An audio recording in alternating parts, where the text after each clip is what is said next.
রূপের বড়াই করিস না রে, রূপ চিরদিন থাকে না। রূপের বড়াই করিস না রে, রূপ চিরদিন থাকে না। নিজের মুখটা দেখা একদিন হইবে তোমার যন্ত্রণা। নিজের মুখটা দেখা একদিন হইবে রে তোর যন্ত্রণা। রূপের বড়াই কইরো না ভাই, রূপ চিরদিন থাকে না। চেহারার বড়াই কইরো না বোন, রূপ চিরদিন থাকে না।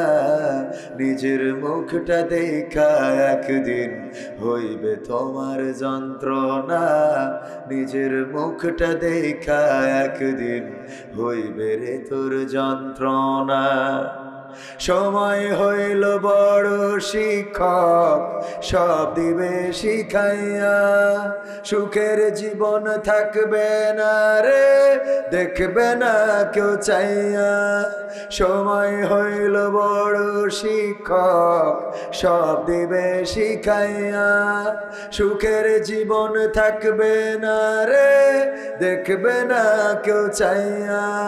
মরার আগে মরবি রে তুই, জ্বালা সইতে পারবি না। মরার আগে মরবি রে তুই, জ্বালা সইতে পারবি না। নিজের মুখটা দেখা একদিন হইবে তোমার যন্ত্রণা। নিজের মুখটা দেখা একদিন হইবে রে তোর যন্ত্রণা। কিসের এত বড়াই তোমার মাটির দেহ লইয়া। ময়রা দেখো পোকামাকড় শেষ করবে সব খাইয়া। কিসের এত বড়াই তোমার মাটির দেহ লইয়া। ময়রা দেখো পোকামাকড় শেষ করবে সব খাইয়া। এই দুনিয়া ছাড়তে হবে, অহংকার আর কইরো না। এই দুনিয়া ছাড়তে হবে, অহংকার আর কইরো না। নিজের মুখটা দেখা একদিন হইবে তোমার যন্ত্রণা। নিজের মুখটা দেখা একদিন হইবে রে তোর যন্ত্রণা। ক্ষমতার বড়াই কইরো না ভাই, সে আর চিরদিন থাকে না। পাওয়ারের বড়াই কইরো না বোন, সে আর চিরদিন থাকে না। নিজের চেয়ার দেখা একদিন হইবে তোমার যন্ত্রণা। নিজের চেয়ার দেখা একদিন হইবে রে তোর যন্ত্রণা। ঠিক না বেঠে? আরো জোরে বলেন ঠিক না বেঠে? ক্ষমতার বড়াই, চেহারার বড়াই, চেহারার বড়াই, সৌন্দর্যের বড়াই, যৌবনের গরম চিরদিন থাকে না।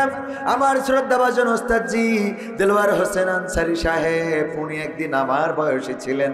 ওনার মুখের দাড়িও একদিন কালো ছিল। উনিও আমাদের মতো ইয়াং ছিলেন। আজকে বয়সের পরিক্রমায় এই পর্যন্ত এসেছেন। আবার আমরা মৃত্যুর কথা জানি না, হতে পারে উনি বেঁচে থাকবেন, আমি থাকবো না। আবার এমন হতে পারে আমি থাকবো, উনি থাকবেন না। দুনিয়াকে কবে ছেড়ে চলে যাবে জানি না, তবে এতটুকু বলতে পারি, এই দুনিয়ায় আমরা কেউ চিরদিন থাকবো না। ঠিক না বেঠে? সুতরাং যেহেতু চলে যাওয়াই লাগবে, অনেক সময় দেখা যায় স্ত্রীর সাথে গোলমাল বেঁধে যায়, ঝগড়া বেঁধেছে, সকালবেলা খুব গোলমাল, স্ত্রীর সাথে আর কথা বলবো না, মিজাজ খারাপ করে পাবনায় চলে গেলেন। চিন্তা হলো সন্ধ্যাবেলা তো বাড়ি ফিরতে হবে, এর মধ্যে আস্তে করে মনটা নরম করে ফোন কল স্ত্রীর কাছে ধরায় না, ধরায় না। ফোন কল দেয়, কল ধরায়, কেমন আছো, দুপুরে কি খাওয়া দাওয়া হয়েছে, রান্না করেছো নাকি। আবার স্ত্রীও চিন্তা করে আমার তো ছেড়ে যাওয়ার জায়গা নাই, যেহেতু স্বামী আবার বাড়িতে ফিরবে, সুতরাং কোথায় গেল রাগ করে দেখি একটা ফোন দিই। এরকম দেয় না, দেয় না? কেউ না কেউ সফট মাইন্ডে চলে আসে, হয় স্ত্রী আপনাকে ফোন দেয়, না হয় আপনি স্ত্রীকে ফোন দেন। কেউ না কেউ একটু নর্মাল হয়ে সম্পর্কটা স্বাভাবিক করে।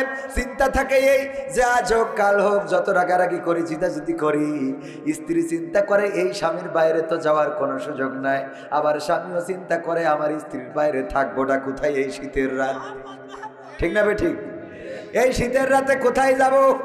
সুতরাং কি করি, আস্তে করে সম্পর্কটা কি করে ফেলি, গোলমালটারে আমরা হালকা করে ফেলি।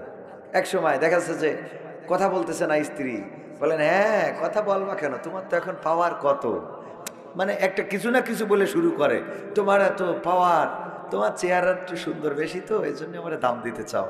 মানে আসলে কি এটা ওই কথা, মূলত তারে একটু অভিমান ভাঙানো, যে আমরা স্বাভাবিক হয়ে যাই। কি হয়ে যায়?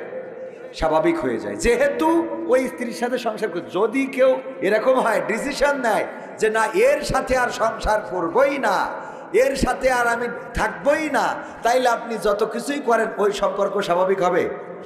আপনি এক পাশ দিয়ে টিকাইতে চাইলে তো টিকবে না। টিকবে?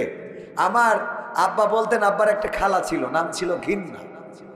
তো এই খালা ছেলে বিয়ে দিয়েছে, এখন পুত্রবধূ ভালো হয় না, পুত্রবধূ পছন্দ না, তেমন মনোপুত হয় নাই। তো আমার আব্বার কাছে আসছে, আব্বা ছিল জেনারেল শিক্ষিত, তো স্কুলের প্রাইমারি স্কুলের টিচার ছিলেন উনি। ইসলামী আন্দোলনে এসে কোরআন হাদিসের কথা বলে বেড়াতেন। তো আমার সেই নানি আব্বার খালা আব্বার কাছে এসে বলতেছে, খুকা ছেলে যে বিয়ে দিছি বৌমা তো মনের মতো হয় নাই। কয় কেন? কয় না মনে করিলাম যা তা না। তো তাইলে এখন কি করবা? কয় না এই বউ রাখা হবে না। তো বউ যদি না রাখা হয় তাহলে তার কাবিনের টাকা দিয়ে আস্তে করে মিল মীমাংসা করে ছাড়াছাড়ি করে ফেলো, এটাতে তো সমস্যা নাই, যেহেতু পন্থা আছে। কয় তাইলে তোর কাছে আইসি কিসের জন্য? কয় আমার কাছে কিছু। কয় তুই না হুজুর হয়েছিস এখন? হুজুর তো হয়েছি। তাই হুজুর হয়েছি তো কি হয়েছে? কয় শোন, তুই এমন একটা তাবিজ দিবি যে আমরা বউ রাখতে চাবো কিন্তু বউ থাকতে চাবো না। একটা তাবিজ এমন দিবি যে তাবিজে আমরা বউকে রাখতে চাইবো কিন্তু বউ থাকতে চাবো না। তার মানে হলে বউটা রাখবেই না। এখন রাখবে না বলে তাবিজ দরকার, কবিরাজ দরকার, যাই করা রাখবে না যখন, তখন আর এটা স্বাভাবিক করা সম্ভব না। তো আমাদের দুনিয়া তো ছাড়তেই হবে, যেহেতু কবরে যাওয়াই লাগবে। কথা কি বুঝেছেন কিনা? যেহেতু যাওয়াই লাগবে, সুতরাং সেই কবরের জন্য কিছু খুরাক, আল্লাহর সাথে সম্পর্কটা আমরা একটু আস্তে করে, আল্লাহ যদি আমাদের পরে রাগও করে তাও আমরা আল্লাহর বলি, আল্লাহ তুমি রাগ করি যাবা কনে, আমাদের তো কোনো, তোমার না হয় রাগ করার এখতিয়ার আছে, আমি আজ আমরা যাবো কই, আমাকে তো এক শেখ হাসিনা ছিল তাও চলে গেছে। ঠিক না ভাই? ঠিক। যা একটু ছিল তাও নাই, দেশে চলে গেল। তো এই জন্য আমরা আজ যাবো কনে, আমাদের তো তুমি ছাড়া কেউ নাই। সম্পর্কটা কি করতে হবে? আল্লাহর সাথে উন্নতি করতে হবে। সে উন্নতি করার জন্যে কোনো এক পক্ষকে এগিয়ে আসতে হয়। তবে খুশির সংবাদ হলো, যদি কেউ আল্লাহকে একবার ডাকে, আল্লাহ তার ডাকে 10 বার ছাড়া দেন। সুবহানাল্লাহ বলবেন না? কেউ যদি আল্লাহর দিকে একটা কদম বাড়িয়ে দেন, কেউ যদি একটা কদম আল্লাহর দিকে এগিয়ে দেয়, আল্লাহ তার দিকে রহমতের কুদরতের কদম 10 কদম বাড়িয়ে দেন। কেউ যদি আল্লাহকে একবার ডাকে, আল্লাহ ওগো আল্লাহ, আল্লাহ রাব্বুল আলামিন 10 বার জবাব দিয়ে বলেন, বান্দা কি তোমার প্রয়োজন বলো, তোমার কি দরকার বলো, তোমার কি চাওয়া বলো, তোমার কি অভাব আছে বলো, তোমার কিসের অনটন বলো, তোমার কি লাগবে বলো, কি তোমার দরকার আছে বলো। আমরা আল্লাহকে ডাকতে জানি না, আল্লাহকে খুঁজলাম না, এই জন্য আল্লাহকে পাইলাম না। আল্লাহকে ডেকেছে যারা, আল্লাহকে পেয়েছে তারা, আল্লাহকে খোঁজেনি যারা, আল্লাহকে বোঝেনি তারা। ঠিক না ভাই? ঠিক। সুতরাং আমি যেটা বলতে চেয়েছি সেটা হলো, স্ত্রীর সাথে যদি সংসার করতে হয় তাহলে সম্পর্ক স্বাভাবিক করার জন্য গোলমাল বাঁধলেও আমরা কেউ না কেউ ঠিক করে নিই। আবার নারীরাও যদি সম্পর্ক স্বাভাবিক করতে চায়, টিকে যেহেতু থাকতে হবে, সুতরাং কেউ না কেউ আমরা এই সম্পর্কটাকে স্বাভাবিক করে নিই। আজকের এই রাতটা হয়ে যাক আল্লাহর সাথে সম্পর্ক স্বাভাবিক করার। রাজি আছেন? রাজি কারা কারা দেখতে চায়?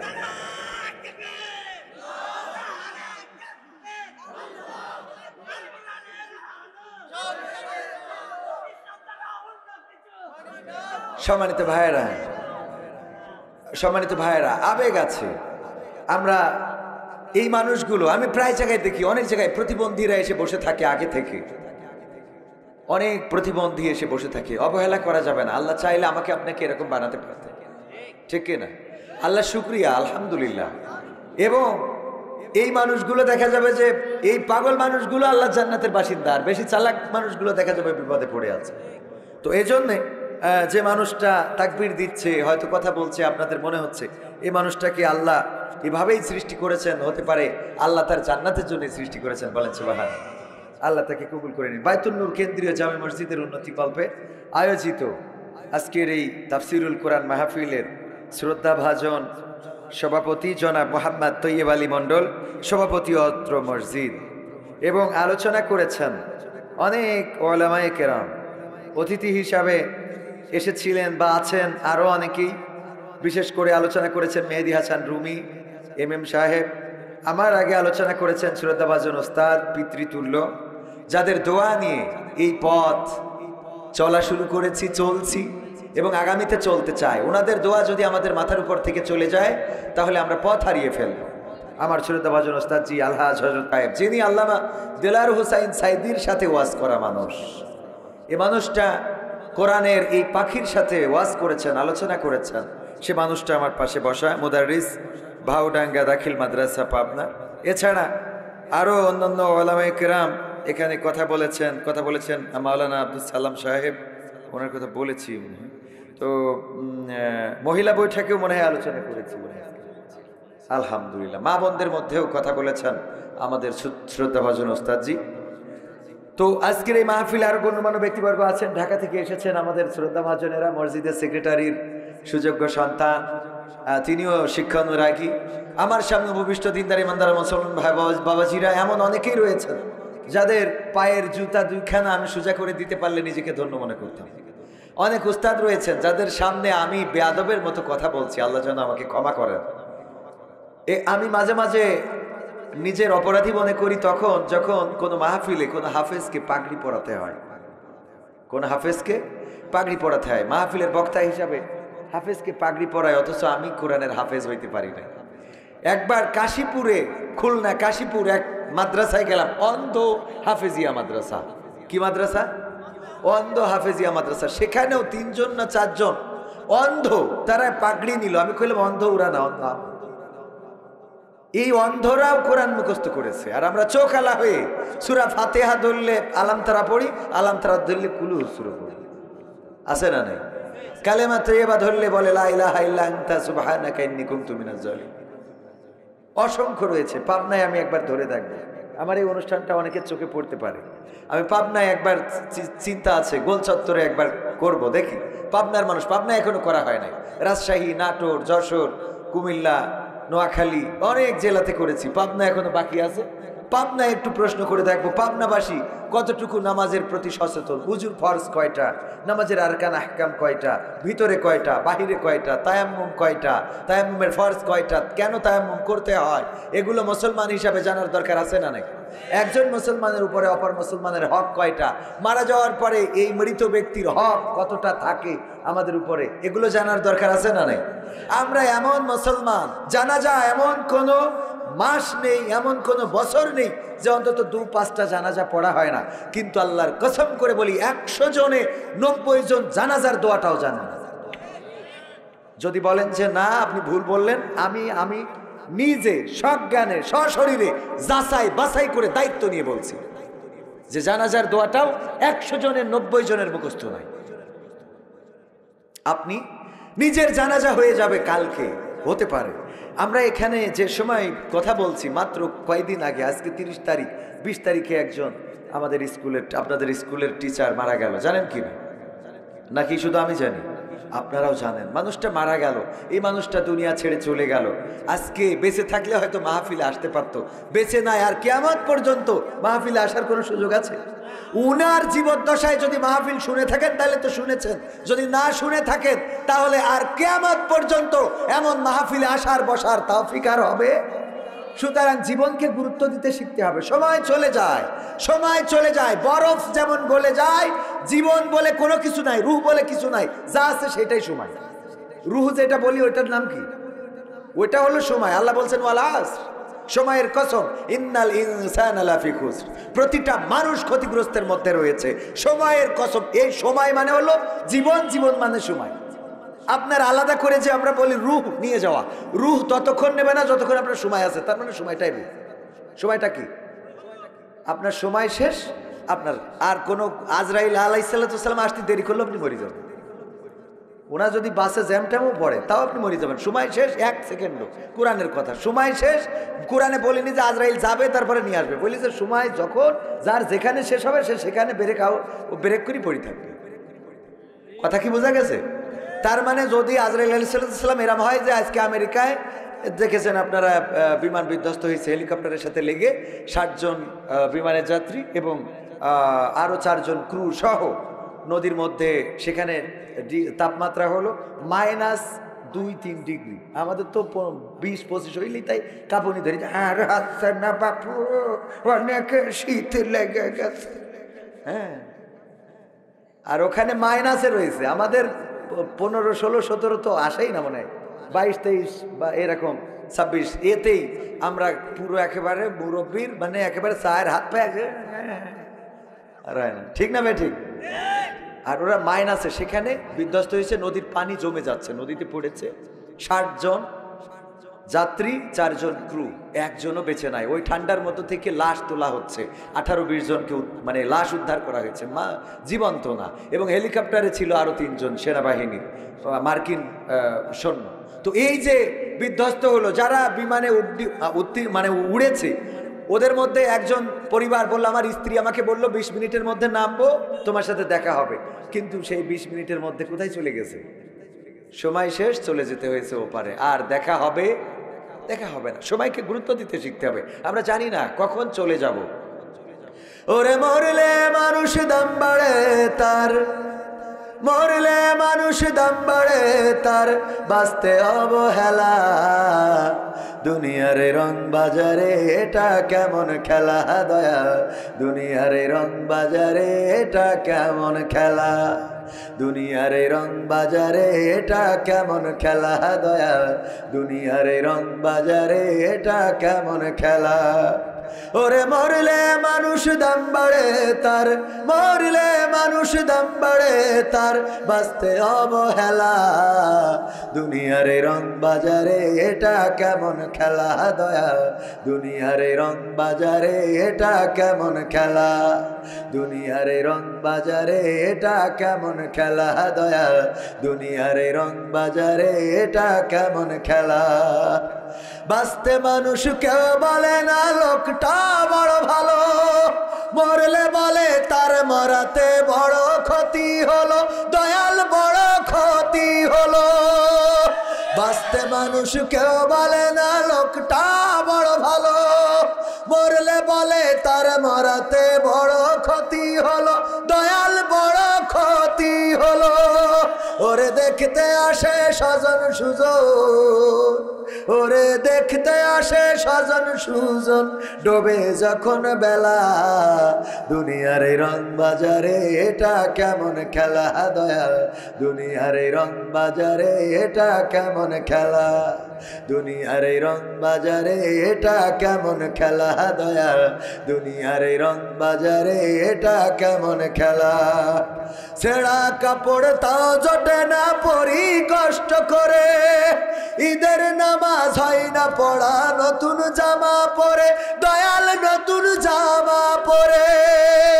ছেঁড়া কাপড় তাও জোটে না পরি কষ্ট করে, ঈদের নামাজ হয় না পড়া, নতুন জামা পরে দয়াল নতুন জামা পরে। ওরে নতুন কাপড় জুটবে জানি, ওরে নতুন কাপড় জুটবে জানি, ফুরাইলে বেলা। দুনিয়ার রং বাজারে এটা কেমন খেলা দয়া, দুনিয়ার রং বাজারে এটা কেমন খেলা, দুনিয়ার রং বাজারে এটা কেমন খেলা দয়া, দুনিয়ার রং বাজারে এটা কেমন খেলা।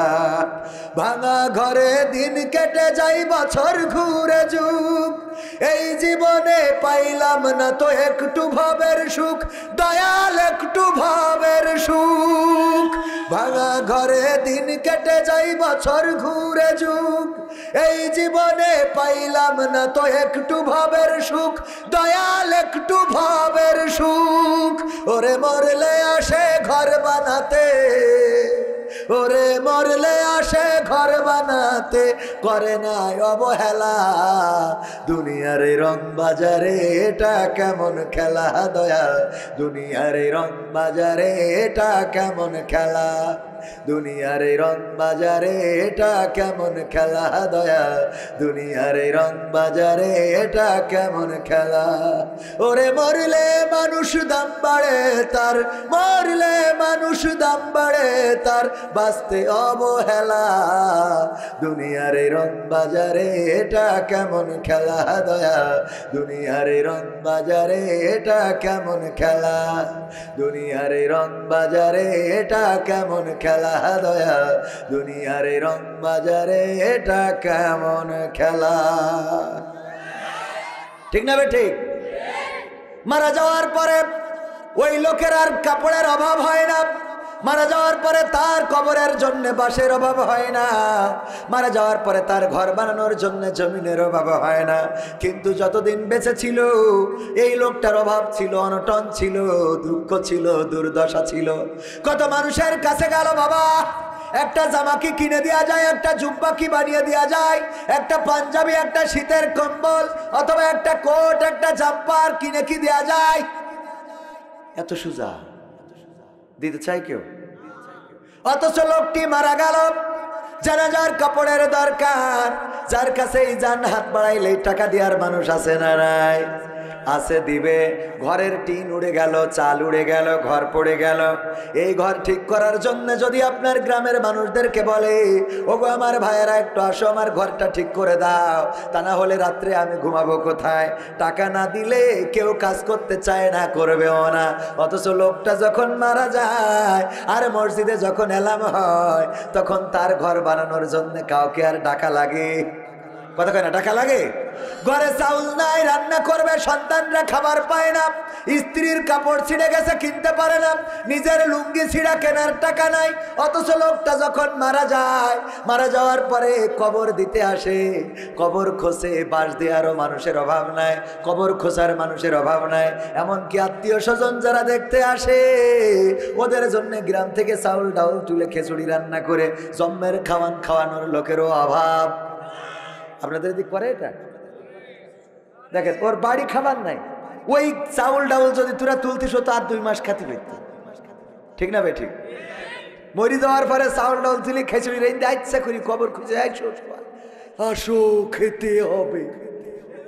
হ্যাঁ, সবাই খাও, আচ্ছা মতো খাও, মরণের খায় খাও। অথচ বেঁচে থাকতে তার বাচ্চার খাবার ছিল না, তার গায়ে কাপড় ছিল না। শীতের রাত যান এই যে আপনাদের ঈশ্বরদী ট্রেন স্টেশনে, ঢাকা ট্রেন স্টেশনে যে দেখেন উপরে খালেদা জিয়া, নিচে শেখ হাসিনা নিয়ে শুয়ে আছে। ঠিক না বেঠিক? ঢাকায় থাকেন, সত্যি বলছি না মিথ্যা বলছি? উপরে শেখ হাসিনার ব্যানার, নিচে খালেদা জিয়ার ব্যানার। কোথাও ওবায়দুল কাদের উপরে, ফখরুল ইসলাম আলমগীর নিচে। ঠিক না বেঠিক? এইগুলো নিয়ে এটা কি শীত মানায়? এটাতে শীত মানায়? একটা কম্বল কিনে দেওয়ার মতো অ্যাবিলিটি আমাদের আছে না? কয়জন দিয়েছেন এই শীতে বলেন তো, যে অন্তত আমি অমুক একখান কম্বল একজনকে দিয়েছি? আছেন? থাক, দরকার নেই। একজন দিয়েছে, আমাদের একজন ভাই বলছে উনি দিয়েছেন, আলহামদুলিল্লাহ। এতগুলো মানুষের মধ্যে হয়তো 1 2 5 জন থাকতেই পারেন। এই অনেক মানুষের মধ্যে এই জাতীয় কাজগুলো করার দরকার আছে না নাই? ছোট্ট কাজে আল্লাহ আপনার পরে এতটাই সন্তুষ্ট হবেন, ওই কাজটা জান্নাতে যাওয়ার ওসিলা হয়ে যাবে। সুবহানাল্লাহ বলবেন না?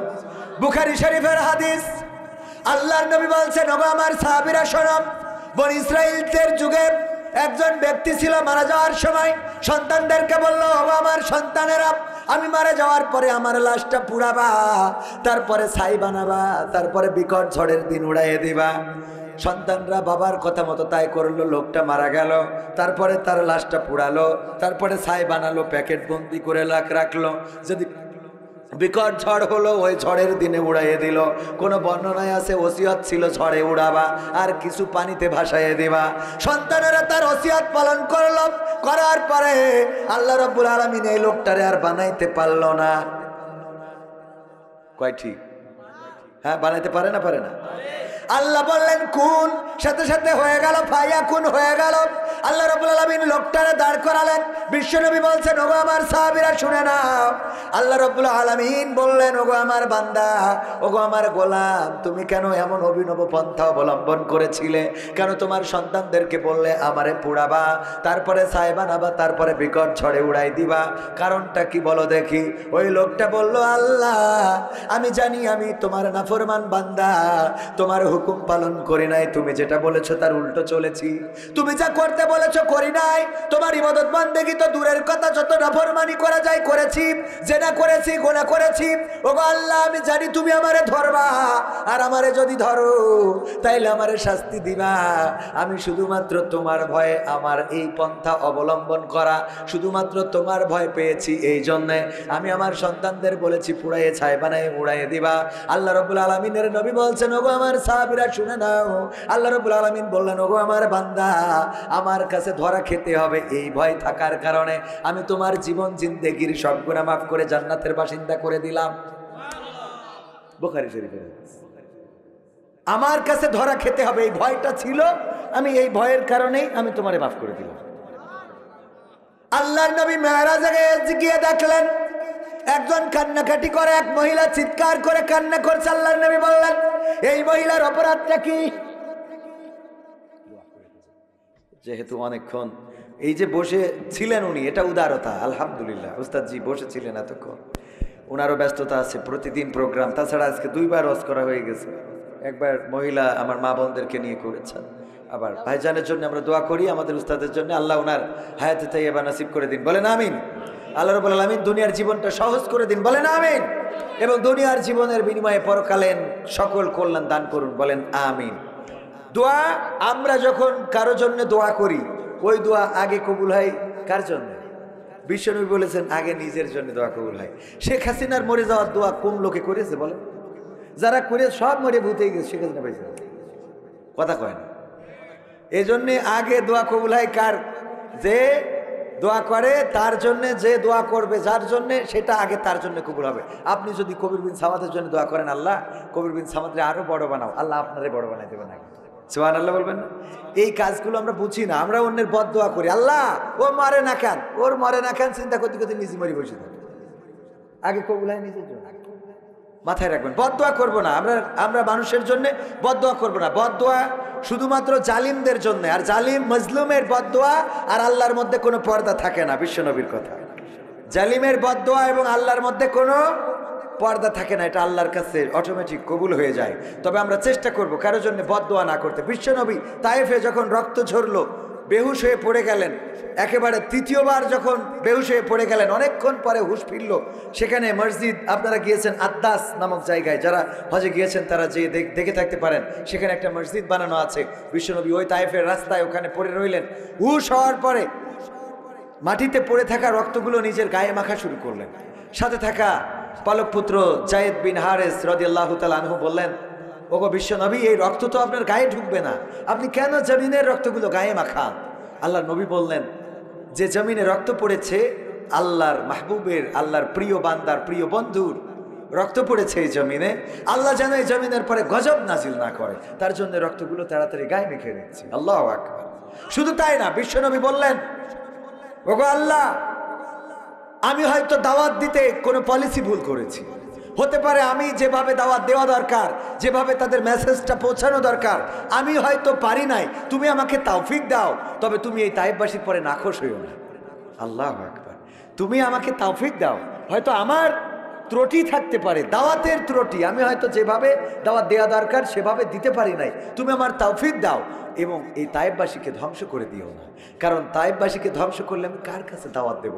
আর আমাদের কাজ হলো, যেহেতু চেয়ার পাইছি, ধর পিঠা আগে, শার্ট আর খুলতে পারবে না। ঠিক না বে ঠিক? কথা কয় না? আছে না নাই? পাবনায় তো এগুলো নাই, আছে, এখানেও আছে। কোনো পিঠাপিঠির দরকার নাই, কোনো মারামারির দরকার নাই, বরং যে আপনাকে মেরেছে তার জন্য আপনি উদারতা, তার দুহাত প্রশস্ত করে দেন। যদি কেউ তাড়ায়, আপনার ঘরের দরজা খুলে দেন, আসো আমার ঘরে থাকো, আমি আশ্রয়। সে বুঝুক ইসলাম কি, মানবতা কি, মনুষ্যত্ব কি, আদর্শ কি, চরিত্র কি, ভালোবাসা কি, ব্যবহার কি, এগুলো বোঝানোর দরকার আছে না নাই? তো যারা আপনার তাড়াই ছিল, আপনিও তাদের তাড়ানো শুরু করলেন, তো ওদের আর আপনার মধ্যে পার্থক্য, কথা কয় না, আছে কোনো পার্থক্য? আমাদের পার্থক্য থাকার দরকার আছে না?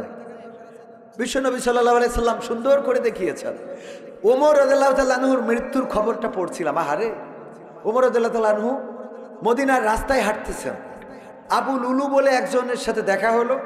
সে একটা দোকান দিয়ে বসেছে। তার কাছে জিজ্ঞাসা করলো, তুমি নাকি ভালো জাতা বানাতে পারো, যেটা দিয়ে গম পিষে যায়, এবং তুমি নাকি এটা এমন বানাইতে পারবা যেটা বাতাসে চলে, কোনো মানুষের শক্তি লাগবে না। তখন তো বিজ্ঞান ছিল না। আবু লুলু বলল যে আমি এটার বাইরে এমন কিছু বানাবো যেটা শুধুমাত্র আপনি না, গোটা আপনার রাষ্ট্র জানবে, আপনি অর্ধ পৃথিবীর শাসক, সবাই জানবে, সবাই জানতে পারবে আমি কি আবিষ্কার করলাম। এবং কয়েক মাস পরে এই লোকটি কি করলো, একটা খঞ্জর বানালো। সে আবার কামারেরও কাজ করতো। আবু লুলু সে একটা খঞ্জর বানালো, এবং সে এক ইহুদির গোলাম ছিল। ইহুদির গোলামে একটা খঞ্জর বানালো। খঞ্জরটার মাঝখানে দিল হাতল, আর দুই পাশে ধারালো জায়গা। মাঝখানে কি হাতল, আর দুই পাশে ধারালো। এই খঞ্জর দিয়ে সে টাইম বেছে নিল। তখন তো আর এখন মসজিদে নববীতে যত লাইটিং আছে, তখন তো এই লাইটিং ছিল না, অন্ধকার। তখন কিছু বাতি জ্বলতো। ওমর রাদিয়াল্লাহু তাআলা আনহুকে যেদিন আক্রমণ করা হয়েছে মসজিদে নববীতে, মাত্র 2টা বাতি জ্বলছিল। এবং সেই বাতিগুলো আপনারা জানেন, আগের সময়ের যে বাতিগুলো ছিল এগুলো কিছু কেরোসিন, কিছু তেল বা কোনোভাবে একভাবে জ্বালানো হতো। তো এই মানে একেবারে আধুনিকতার ছায়া তো নাই। এই মসজিদে নববীর মধ্যে ঢুকলো এবং মেহরাবের পিছনে আবু লুলু লুকিয়ে রইল। ওমর রাদিয়াল্লাহু তাআলা আনহু নামাজের জন্য ডাকলেন, নামাজে দাঁড়ালেন, ফজরের নামাজ। প্রথম রাকাতে কোনো আঘাত করেন নাই। দ্বিতীয় রাকাতের যখন সিজদায় গিয়েছেন তখন আঘাত, একের পর এক আঘাত। এমনকি যখন আঘাতে উনি উঠে গেলেন, সিজদা থেকে উঠলেন, তখন পেটের মধ্যে খঞ্জরটা ঢুকিয়ে দিয়ে এমনভাবে টান দিলেন, ভুঁড়িটা বের হয়ে গেল। ওমর রাদিয়াল্লাহু তাআলা আনহুর সন্তান এবং অন্যান্যরা এসে তাড়াতাড়ি করে বাঁধলেন, পাগড়ি দিয়ে পেটটা বেঁধে রাখলেন, ভুঁড়িটা বের হয়ে যায়, পেটটা বেঁধে দিলেন। ওমর রাদিয়াল্লাহু তাআলা আনহু বেহুশ হয়ে গেলেন। অন্যরা সেই লোকটাকে, আবু লুলুকে ধরার জন্য পিছনে ছুটলো। সে ছুটতে যেও আরো 7 জনকে শহীদ করল। আল্লাহ রাসূলের সাহাবী আরো 7 জনকে সে শহীদ করল। তারপরেও আরো একজন সাহাবী, তিনি চাদর ছুঁড়ে দিলেন। চাদর ছুঁড়ে দিয়াতে সে দিকভ্রান্ত হয়ে গেল, তার গায়ে জড়িয়ে যেয়ে তারপরে ঠেসে ধরলো। এবং এটা যখন তার ঠেসে ধরেছে, ও চিন্তা করলো আমি আর বাঁচবো না। আবু লুলু তখন সেই ছুরিটা দিয়ে নিজের গলায় পোঁচ দিল। এবং এই ছুরিটা সে শুধু বানাই নাই, এই ছুরিটা 1 মাস বিষের মধ্যে চুবিয়ে রেখেছিল, যে যদি কাউকে আক্রমণ করা হয় সে যেন মোট না বাঁচে। ওমর রাদিয়াল্লাহু তাআলা আনহু এই অবস্থার মধ্য দিয়ে যখন হুঁশ ফিরে আসলো, তখন সাহাবীদের বলল, নামাজ কি হয়ে গেছে? বলল, নামাজ হয়ে গেছে, আমরা আবার নামাজ পড়েছি। দেখেন, উনি বললেন যে আমার জন্য পানি নিয়ে আসো। চিন্তা করলো হয়তো পানি পান করবেন। পানি আনার পরে বললো, আমি উজু করবো, কারণ আমার ফজরের নামাজটা কমপ্লিট করা হয়নি। আমি দ্বিতীয় রাকাতে আমাকে আক্রমণ করা হয়েছে এবং সেই সময় আমি বেহুশ হয়েছি। তারপরে তিনি নামাজ আদায় করলেন। নামাজ আদায় করার পরে সন্তানকে ডাকলেন, বললেন যে তুমি হুযায়ফা রাদিয়াল্লাহু তাআলা আনহু, হুযায়ফাকে ডেকে আনো, হুযায়ফাকে আমার কাছে নিয়ে আসো। হুযায়ফাকে ডেকে আনা হলো। হুযায়ফাকে ডাক দিয়ে বললেন, হুযায়ফা, আল্লাহ রাসূল সাল্লাল্লাহু আলাইহি সাল্লাম মুনাফিকদের একটা তালিকা তোমার কাছে দিয়েছে। মুনাফিকদের একটা তালিকা তোমার কাছে দিয়েছে হুযায়ফা। আমার মন বলে আমি আর বাঁচবো না। ওই তালিকার মধ্যে কি আমার নামটা আছে? চিন্তা করা যায়, অর্ধ পৃথিবীর শাসক, ইসলামের 3য় খলিফা। শুধু তাই না, ওমর রাদিয়াল্লাহু তাআলা আনহুর ব্যাপারে বিশ্বনবী বলেছেন, আমি খাতামুন নবিয়্যিন, আমার পরে আর কোনো নবী আসবে না। নবুয়তের দরজা বন্ধ হয়ে গেছে। একটা ইট খালি ছিল একটা বিল্ডিং এর, সেই ইটটা আমি, যেটা দিয়ে নবুয়তের সেই বিল্ডিংটা কমপ্লিট করে দেওয়া হয়েছে। আমার পরে কোনো নবী আসবে না। যদি আসতো তাহলে ওমর হয়ে যেত আমার পরে। সেই ওমর বলছে, ওগো হুযায়ফা, তোমার কাছে বিশ্বনবী একটা লিস্ট ধরিয়ে দিয়েছে যে এই মদিনায় কে কে মুনাফিক, আর আমি জানি মুনাফিকদের অবস্থান জাহান্নামের নিচেই। হুযায়ফা, আমার নামটা কি এই লিস্টের মধ্যে আছে কোথাও? হুযায়ফা রাদিয়াল্লাহু তাআলা আনহু বললেন, ওমর, এটা তো সিক্রেট বিষয়, বিশ্বনবী এটা বলতে বলেন নাই। বিশ্বনবী এই লিস্টে কার নাম আছে কার নাই এটা বলার জন্য অনুমতি দেয় নাই। তবে আমি যে নামগুলো পেয়েছি, এই নামের মধ্যে ওমর বলে কোনো একটা নাম আমি পাইনি। আল্লাহু আকবার। ওমর বলে কোনো নাম এই নামের মধ্যে নাই। ওমর রাদিয়াল্লাহু তাআলা আনহু বললেন, আব্দুল্লাহ, এবার তুমি যাও আম্মা আয়েশা রাদিয়াল্লাহু তাআলা আনহার কাছে। আয়েশাকে বলবা, আমার পিতা আপনাকে সালাম বলেছেন, আপনার সালাম জানিয়েছেন, আর বলেছেন যে আমার পিতা বলেছেন আল্লাহর নবী যেই জায়গায় ঘুমানো, হযরত আবু বকর যেই জায়গায় ঘুমানো, ওই জায়গায় বাকি যে খালি জায়গাটুকু আছে আমার পিতা ওমর রাদিয়াল্লাহু তাআলা আনহু ওই জায়গাটায় কবর দিয়েছে, ওই জায়গাটায় ঘুমাতে চান, ওই জায়গায় যেন তার কবরের ব্যবস্থা করা হয়।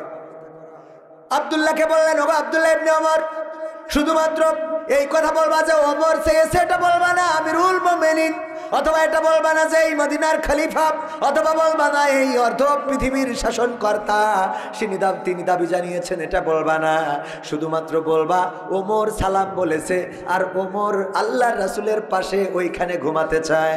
আম্মা আয়েশা রাদিয়াল্লাহু তাআলা আনহা বললেন, ওগো আব্দুল্লাহ ইবনে ওমর, শুনে নাও, যেই জায়গায় রাসূল ঘুমানো ওই জায়গায় আবু বকর রাদিয়াল্লাহু তাআলা আনহু ঘুমানো, ওই পাশেই যে জায়গাটা আছে আমার ইচ্ছা ছিল আমার স্বামী ঘুমানো, আমার বাবা ঘুমানো, সুতরাং ওই পাশেই আমার কবরটা আমি ওখানে নেব, কারণ আমি আমার স্বামীর পাশে বাবার পাশে থাকতে কোনো অসুবিধা আছে। কিন্তু যেহেতু ওমর দাবি করেছে আমার থেকে ইসলামে অনেক অবদান বেশি ওমরের, তাই আমি আমার জায়গাটা ছেড়ে দিলাম, আর ওই জায়গায় আমার কবর হবে না, কারণ যেখানে ওমর বেগানা সেখানে আমার কবরটা দেয়া ঠিক হবে না। আমার কবর অন্যান্য সাহাবীদের মতো জান্নাতুল বাকিতে যেন দিয়ে দেওয়া হয়, ওমরের জন্য আমি কবরের জায়গাটা ছেড়ে দিলাম। এমনকি মারা যাওয়ার সময় আব্দুল্লাহ ইবনে ওমর ওমর রাদিয়াল্লাহু তাআলা আনহু বললেন, শোনো, মারা যাওয়ার পরে কবর দিবা না, আমার লাশটা আমার কাফন পরানোর পরে আবার আয়েশার কাছে যাবা, তারপরে যদি আম্মা আয়েশা অনুমতি দেয় তখন যে রাসূলের পাশে আমার কবরটা দিবা। আল্লাহু আকবার। ওমর রাদিয়াল্লাহু তাআলা আনহু কেমন একজন, এই মানুষটা পর্যন্ত কতটা দুশ্চিন্তা, কতটা প্রেশান তার মধ্যে ছিল যে মুনাফিকের লিস্টে আমার নাম আছে কিনা। আর পাবনার মানুষ, কোরআনের মাহফিল, তাফসিরের মাহফিল, আজান হয়ে যায় মসজিদে, আসার খবর থাকে না, ভালোর পথে আলোর পথে আমাদের কবুল করে না। কারণটা কি? আল্লাহ বলেছেন, ইয়া আইয়ুহাল্লাযীনা আমানু দুখুলু ফিস সিলমি কাফা ওয়া লা তাত্তাবিউ খুতুওয়াতিশ শাইতান ইন্নাহু লাকুম আদুউম মুবিন। আল্লাহ বলছেন, ওগো ঈমানদারেরা, তোমরা পরিপূর্ণভাবে ইসলামের মধ্যে দাখিল হয়ে যাও, তোমরা শয়তানের পদাঙ্ক অনুসরণ করো না, কারণ সে তোমাদের কি প্রকাশ্য কি দুশমন, শত্রু। কি এই মাহফিলে আসলে খুশি হয় কে? সবাই জোরে বলেন, খুশি হয় কে? এখান থেকে চলে গেলে খুশি হবে কে? আপনি যদি চলে যান তাহলে খুশি করবেন কাকে? শয়তানকে খুশি করতে চাই আমরা? এটা হলো দুনিয়ায় জান্নাতের বাগান, রাসূলের ভাষায় রিয়াজুল জান্নাহ, জান্নাতের বাগান। দুনিয়ার জান্নাতের বাগানে যার বসার সৌভাগ্য হয় না, পরকালের জান্নাতে আশা করে লাভ নাই। আমি মনে করি কবির বিন সামাদ এখানে এসেছে, নাজাত পাইতেও পারে নাও পারে, কারণ কোনো না কোনো স্বার্থ আছে। আমি আসার পরে, আমার এই আসার আগে তো টাকা পয়সা দিয়াই হয়েছে, আসার পরে আমার যে পরিমাণ আপ্যায়ন করা হয়েছে, মুরগির গোশ, উটির গোশ, ঘোড়ার গোশ, ভেড়ার গোশ, হাতির গোশ, মাছ, ছোট মাছ, বড় মাছ, রুই মাছ, বইল মাছ, শৈল মাছ, সব খাওয়াইছেন না? কি নাই? তারপরে আবার দই, আমার ভাইজান নিজে স্পেশাল দই নিয়ে আসছে, সেই দই, হুজুর একটু দাঁড়ান, দইটা খাইতে হবে। এত কিছু খাওয়াইলো, টাকা দিল, তারপরে এসে বলতেছি। আর আপনারা এখানে এসেছেন, আপনাদের কেউ টাকা দেয় নাই, দিয়েছে? কেউ খাওয়া দেয় নাই, দিয়েছে? তার মানে আমি বাঁচি আর না বাঁচি, আপনারা বাঁচবেন এটা নিশ্চিত। তো এই বাঁচার জায়গাটা থেকে চলে যাওয়া উচিত হবে। আল্লাহ রাব্বুল আলামিন বলছেন, পরকালের ময়দানে বান্দাদেরকে দাঁড় করাবো আর বলবো, ইকরা কিতাবাকা কাফা বিনাফসিকাল ইয়াউমা আলাইকা হাসিবা। পড়ো তোমার কিতাব, তুমি পড়ে তোমার হিসাব তুমি করে দাও, হিসাব করার জন্য নিজেই যথেষ্ট, তুমি তোমার জন্য তুমি যথেষ্ট। কথাটা কার? একটু চিল্লায়ে বলেন, কথাটা কার? আল্লাহ বললেন, ইকরা কিতাবাকা কাফা বিনাফসিকাল ইয়াউমা আলাইকা হাসিবা। পড়ো তোমার কিতাব। এই কিতাব যখন হাতে ধরায় দেবে, তখন আপনি দেখবেন কোথায় কোন দলের মিছিলে ছিলেন, কোথায় কার মিটিংয়ে ছিলেন, কোথায় কবে সিনেমা দেখেছেন, কোথায় শাহরুখ খানের শুটিং দেখেছেন, কোথায় শাকিব খানের দেখার জন্য ছুটে গিয়েছেন। সব দেখতে দেখতে দেখতে দেখতে এই মাহফিলটায় যারা এসেছেন, ওইটাও থাকবে না, ওইটাও একটা পৃষ্ঠায় লেখা থাকবে। আল্লাহ যদি সুযোগ দেন, বলো বান্দা তোমার আমল নামায় ভালো কিছু পেয়েছো নাকি? আল্লাহ রাব্বুল আলামিন যদি সুযোগ দেন আর আমাদের খাতাটা যদি বের করে বলি, আল্লাহ পিছনে কি আছে সামনে কি আছে দেখো না, এই যে এই পৃষ্ঠাটাই দেখো। আমি 30 জানুয়ারি 2025 এক কোরআনের মাহফিলে বসেছিলাম। ওগো আল্লাহ, তুমি যদি চাও তাইলে এই আমলটার কারণে আমার জীবন জিন্দেগির গুনাহ ক্ষমা করে দিতে পারো।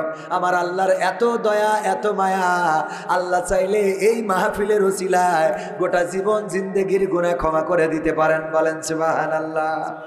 আল্লাহর সেই ক্ষমতা আছে না নাই? আল্লাহর নবী সাল্লাল্লাহু আলাইহি সাল্লাম বরাবরই সাহাবীদের বলেছেন, শোনো আমার সাহাবীরা, তোমরা ভুল করতে পারো, অন্যায় করতে পারো। এমনকি আদম আলাইহিস সালামকে সৃষ্টি করার পরে শয়তান যখন বলল, আল্লাহ আমার 3টা দাবি। কয়টা? সবাই বলেন কয়টা? 3টা দাবি। 1 নম্বর দাবি হলো, ওগো আল্লাহ, যেহেতু তুমি আমাকে অভিশপ্ত বানিয়েছো, যে আদমের জন্য আমাকে অভিশপ্ত বানালে, সেই আদমের যেন ধোঁকা দিতে পারি তার জন্য আমার 3টা সুযোগ দিতে হবে।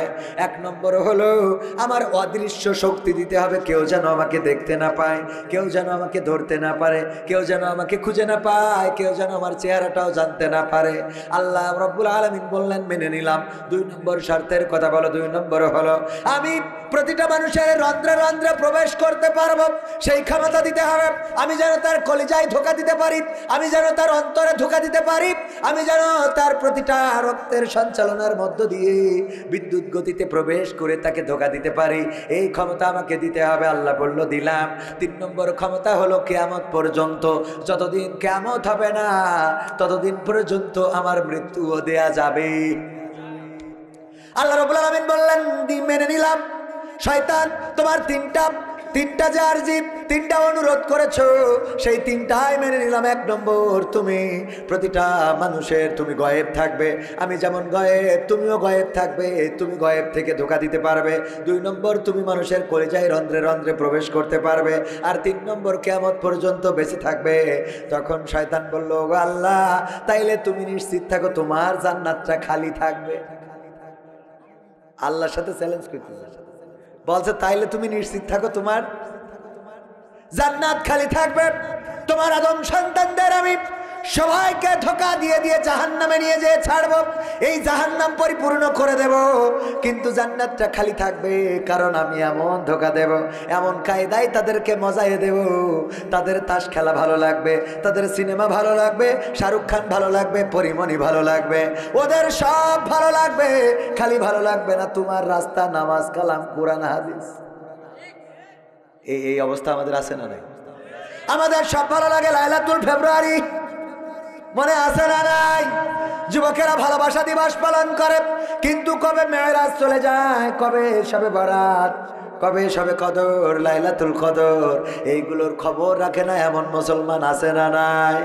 এমন মুসলমান অনেক আছে ভাইরা আমার। শয়তান যখন এই চ্যালেঞ্জ করলো, আল্লাহ রাব্বুল আলামিন শয়তানকে বললেন, ওগো শয়তান, তুমি ধোঁকা দিবা, তুমি ধোঁকা দিয়ে দিয়ে জাহান্নামের কিনারায় যখন নিয়ে যাবা, ওই বান্দা জাহান্নামের দরজার কাছ থেকে যদি আমার কাছে ক্ষমা চায়, আমি আল্লাহ ক্ষমা করে জান্নাতের বাসিন্দা করে দেব। আমি ক্ষমার রাস্তা খোলা রাখলাম, আমি ক্ষমার রাস্তা। তুমি ধোঁকা দিবা, শয়তান ধোঁকা দিয়েছে, জেনা করেছেন, ব্যভিচার করেছেন, গুনাহ করেছেন, অন্যায় করেছেন, এরপরেও আল্লাহর ক্ষমা আছে না নাই? আমরা মানুষেরা ক্ষমা করতে পারি না, কিন্তু আল্লাহ ক্ষমা করে দেন। বলেন সুবহানাল্লাহ। আমি তো বলি, বাংলাদেশের মানুষের যে চরিত্র, ওমর রাদিয়াল্লাহু তাআলা আনহু যদি এই সময় থাকতো, তাহলে ও জামাত ইসলাম করতে দেওয়া হতো না। কথা মনে বুঝতে পারেন? মানে এই সময় যদি থাকতো, তাহলে রাসূলের দলে ঢুকতে দেওয়া হতো। কেন হতো না? বলা হতো, বড্ড হাজি হয়েছ তুমি, তো সে যে রাসূলকে মারতে এসেছি। বলতাম না বলেন।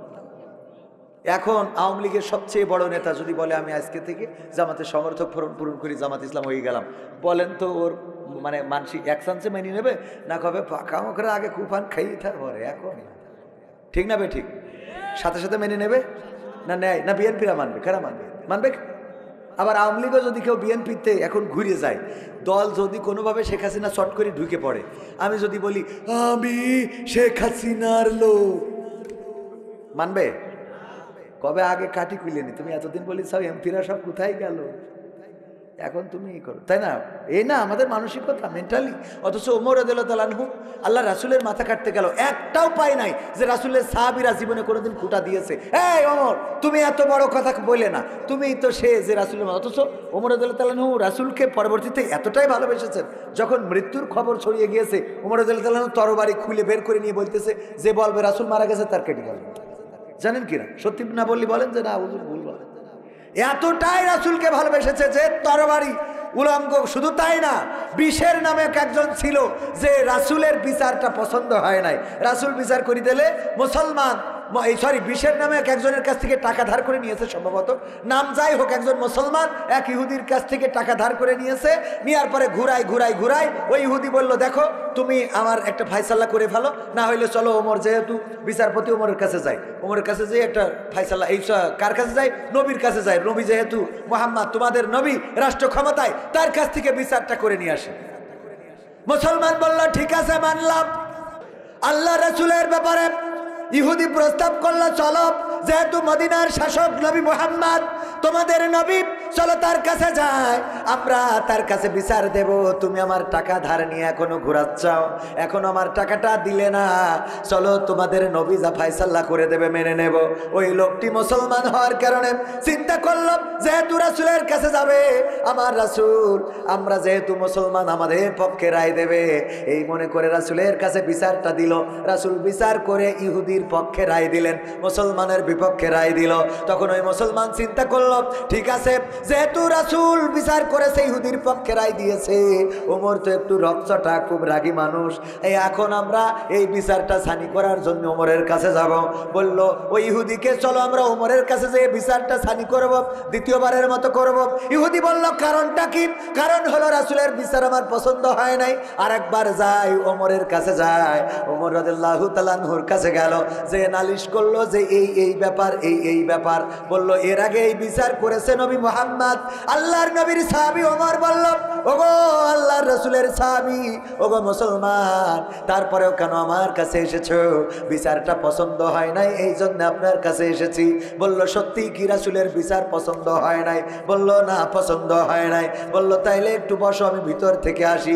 ভিতর থেকে তরবারি একখানা নিয়ে আসলো, নাঙ্গা তরবারি নিয়ে আসার পরে যখন ধরেছে, মুসলমান তো আনন্দ করতেছে, এইবার এই ইহুদির মাথা কেটে ফেলা হবে, আর আমার আর ঋণ দেওয়া লাগবে না। মুসলমানকে জিজ্ঞাসা করলো ওমর রাদিয়াল্লাহু তাআলা আনহু, বলো দেখি তৃতীয়বারের মতো জিজ্ঞাসা করি, আল্লাহর রাসূলের বিচার কি তোমার পছন্দ হয় নাই? বলল না পছন্দ হয় নাই। ওমর রাদিয়াল্লাহু তাআলা আনহু এক কোপ দিয়ে মাথাটা আলাদা করে দিলেন, ধরটা পড়ে আছে এক পাশে, মাথাটা অপর পাশে। আর রাসূল সাল্লাল্লাহু আলাইহি সাল্লামের সাহাবী ওমর বললেন, ওগো পৃথিবীবাসী শুনে নাও, আল্লাহর রাসূলের বিচার যাদের পছন্দ হয় না, তাদের এর থেকে উত্তম বিচার আজ পর্যন্ত খুঁজে পাই নাই।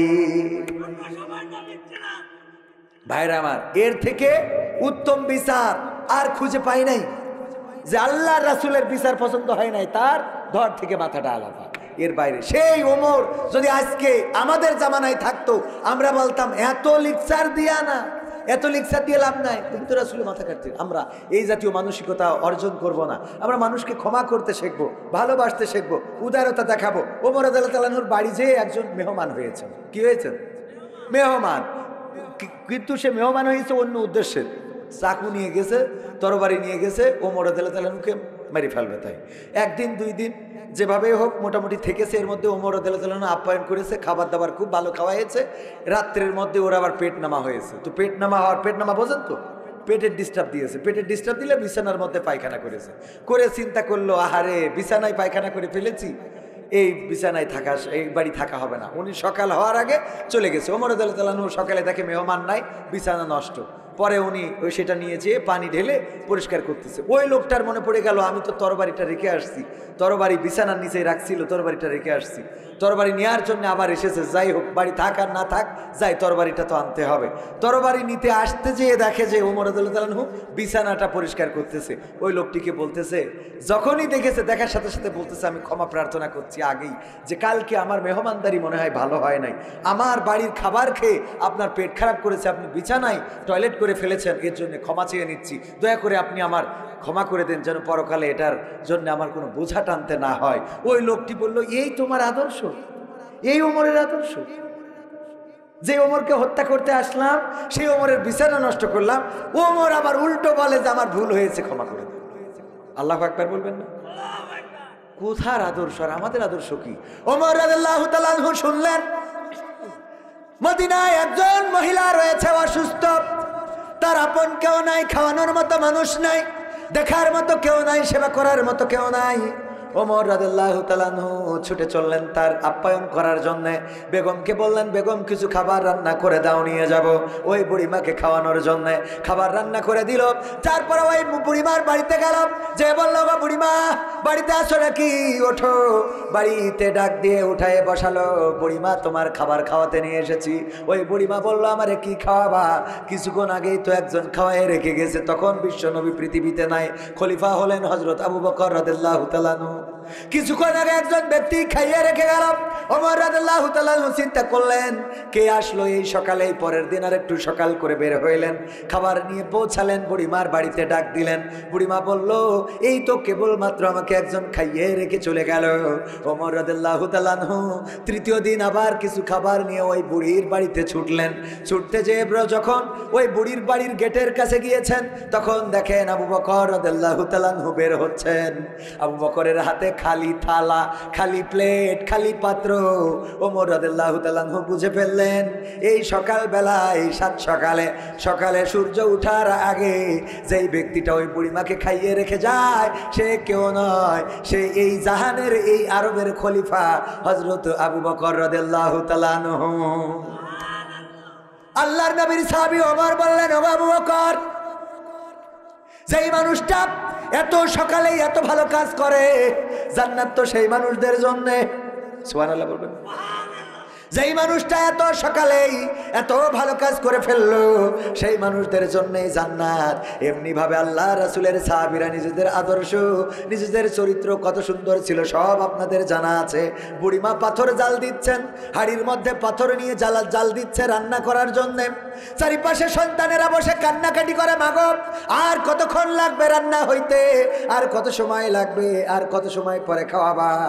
মা বলে রান্না হইতে আর একটু বাকি, বাবারা ধৈর্য ধরো।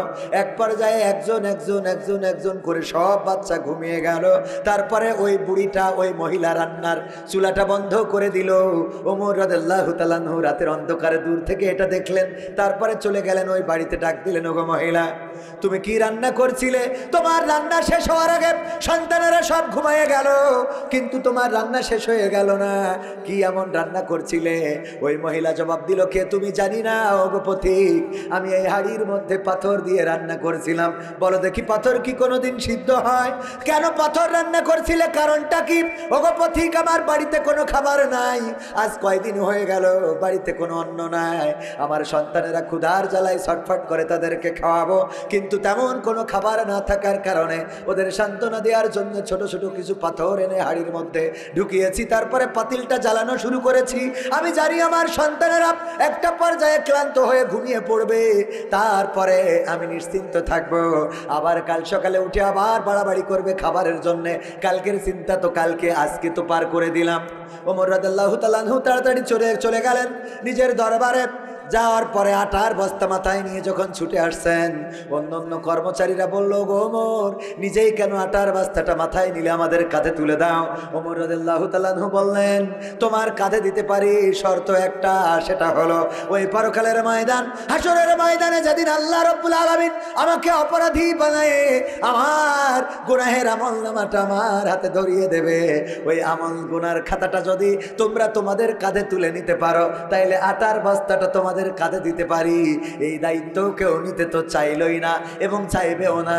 ওমর রাদিয়াল্লাহু তাআলা আনহু তাড়াতাড়ি করে ছুটে চলে গেলেন ওই মহিলার বাড়িতে। তারপরে আটাটা পিষলেন, আটাটা রুটির উপযোগী করলেন, রুটি বানালেন। রুটি বানানোর পরে ছেঁকে দিলেন, ওই মহিলা জাল দিল, ওমর রাদিয়াল্লাহু তাআলা আনহু নিজেই কড়াইতে ছেঁকে দিলেন, তাপ দিলেন। রুটি বানানোর পরে সন্তানদেরকে ডাকলেন, ডাকার পরে নিজে খাইয়ে দিলেন, সমস্ত সন্তানদের খাইয়ে দেওয়ার পরে ওমর বললেন, এবার আমি যেতে পারি। ওই মহিলা বলল, ওগো তুমি কে আমি জানি না, তোমার পরিচয়টা তো তুমি বলো নাই। তোমার জন্য আমি একটু দোয়া করতে চাই।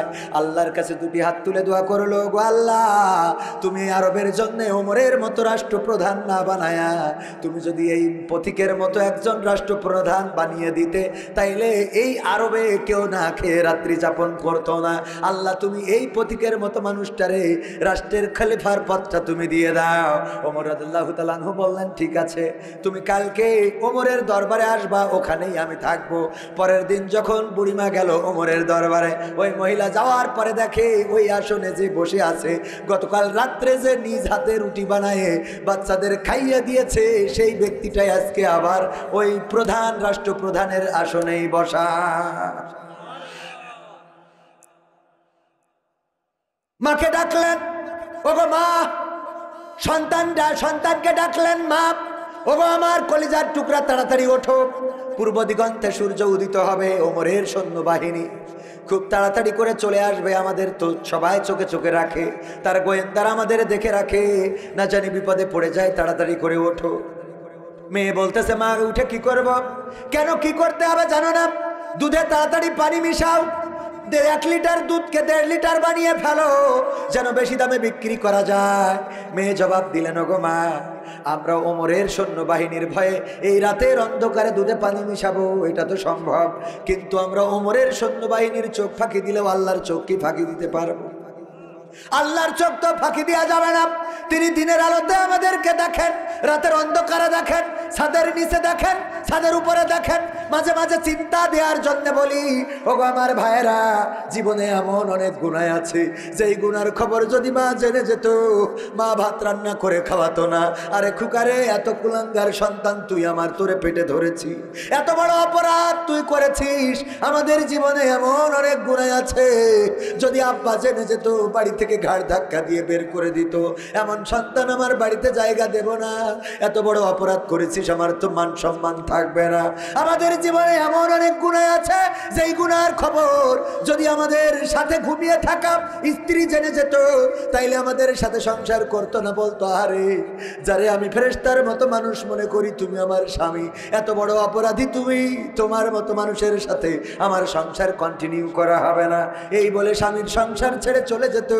আমাদের জীবনে এমন অনেক অপরাধ আছে, যেই অপরাধের খবর যদি কলিজার টুকরা সন্তান জেনে যেত, বাবা বলে ডাকতো না, বাবা বলতে ঘৃণাবোধ করতো, বন্ধুরা জানলে বন্ধুত্ব থাকতো না। এমন অনেক গুনাহ আছে রে, যেই গুনার যদি দুর্গন্ধ থাকতো, ডানে বামে আমার পাশে কেউ বসতো না। সবাই বলতো, আরে হুজুরের গুনার এত দুর্গন্ধ, পাশে বসা যায় না, পাশে বসা যায় না।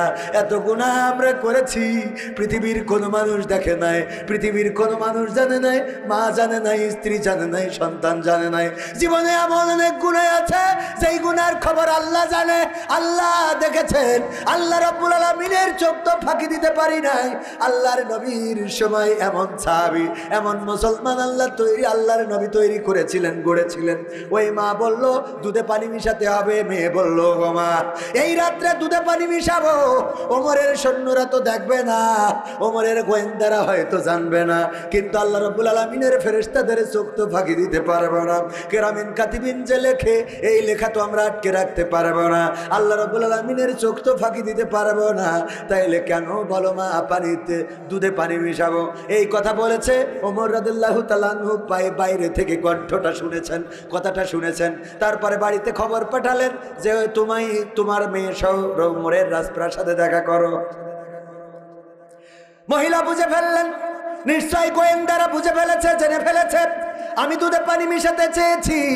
খুবই ভয় ভয় করে গেলেন ওমরের রাজপ্রাসাদে।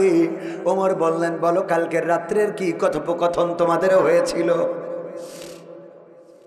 মহিলা ভয় পেয়ে গেল, তাহারে যদি সত্য বলে দিই, গর্দানটা না জানি চলে যায়। মেয়েটা বলল, ওগো আমার, কালকে আমাদের কথোপকথন হয়েছে। আমার মা আমাকে ডেকেছিলেন এবং বলেছিলেন দুধে যেন পানি মিশায়, রাতের অন্ধকারে যেন মিশায়, ওমরের কোনো সৈন্যবাহিনী যেন দেখতে না পায়। কিন্তু আমরা সেটা মিশাই নাই। কেন মিশাও নাই? মিশাই নাই এই জন্য যে পৃথিবীর মানুষেরা যদি না দেখে, ওমরের সৈন্যরা হয়তো দেখবে না, ওমরের গোয়েন্দারা হয়তো জানবে না, কিন্তু আল্লাহর চোখ তো ফাঁকি দিতে পারবো না। আল্লাহর ভয়ে আমরা পানিটা মিশাই নাই। আল্লাহর নবীর খলিফা, আল্লাহর নবীর সাহাবী ওমর বললেন, ওগো মহিলা, ভয় পেয়ে থাকতে পারো, কিন্তু তোমাদের কথোপকথন আমি নিজে কানে শুনেছি। তোমার মেয়েটারে দাবি জানাচ্ছি আমার ছেলের পুত্রবধূ করে নিতে চায়। আল্লাহু আকবার। উত্তম পুরস্কার দাতাকে। রাতের অন্ধকারে পানিটা মিশালেন না, আর আল্লাহ রাব্বুল আলামিন ওই নারীটারে ওমরের পুত্রবধূ বানাইয়া দিল। ওগো আমার ভাইয়েরা, আল্লাহর জন্য যদি নিবেদিত প্রাণ হতে পারি, আল্লাহর জন্য যদি নিজেদেরকে সমর্পণ করে দিতে পারি, আল্লাহর জন্য যদি নিজেদেরকে আমরা আল্লাহর কাছে সঁপে দিতে পারি, তবে আল্লাহ রাব্বুল আলামিন আমাদের জন্য হয়ে যাবেন। চরমনের পীর মরহুম বলতেন, ওগো আমার বাবারা শোনো, পরকালের ময়দান যদি পৃথিবীর সব মানুষ যদি জান্নাতি হয়ে যায়, আর একজন মানুষ যদি জাহান্নামে যায়, এইটা মনে করবা না যে ওই একজন মানুষ তুমি হবা না। এটা মনে করবা না ওই একজন মানুষ আরো কত অপরাধী আছে তারা হয়ে যেতে পারে। ওগো আমার বাবারা, তোমরা এটা মনে রেখো, পৃথিবীর সব মানুষ যদি জান্নাতি হয়ে যায় আর একজন যদি জাহান্নামী হয়, হতে পারে ওই একজন তুমি সেই নরধম, তুমি সেই অধম বান্দা হয়ে যেতে পারো। পারি না? আবার যদি পৃথিবীর সব মানুষ জাহান্নামে যায় আর একজন যদি জান্নাতে যায়, তুমি যেন এটা মনে করবা না ওই একজন আমি হব না, ওই একজন হওয়া সম্ভব না। আল্লাহ যদি চান পৃথিবীর সব মানুষকে জাহান্নামে দিলেও তোমার হয়তো কোনো নেক আমলের কারণে তোমারে জান্নাতের বাসিন্দা করে দিতে পারে। আল্লাহর এখতিয়ার আছে না নাই?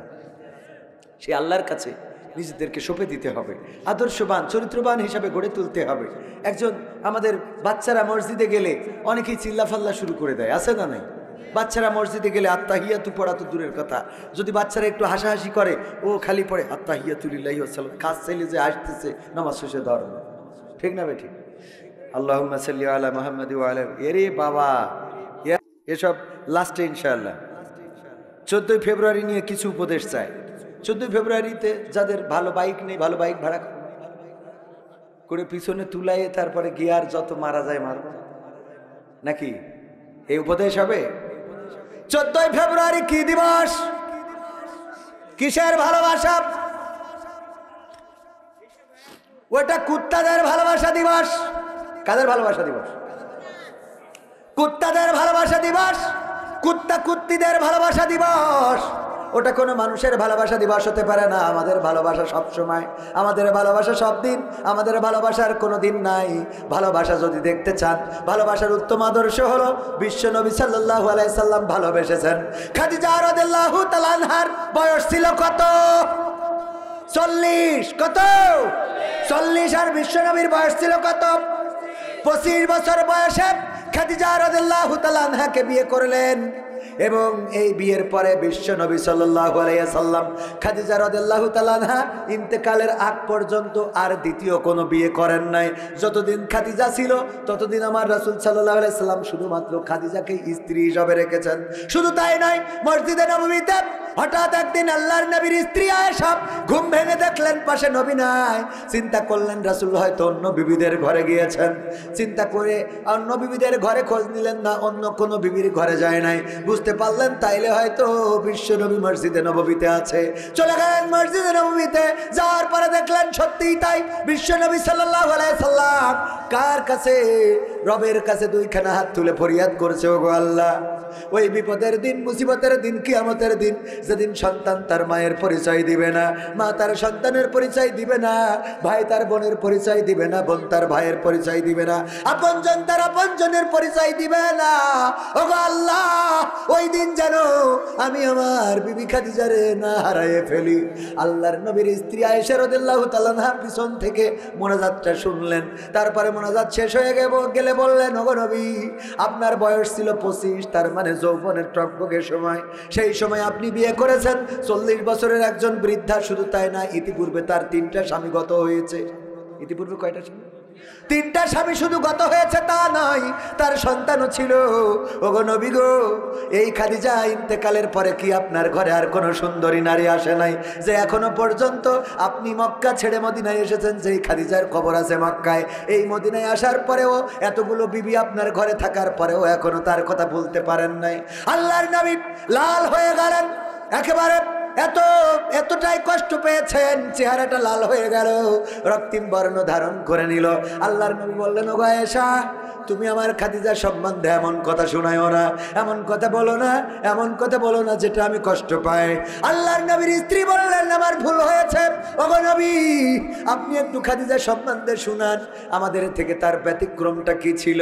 আপনার অন্যান্য রমণীরা আছে, অন্যান্য স্ত্রী তো আপনার ঘরে আছে, তার থেকে ব্যতিক্রম কি ছিল?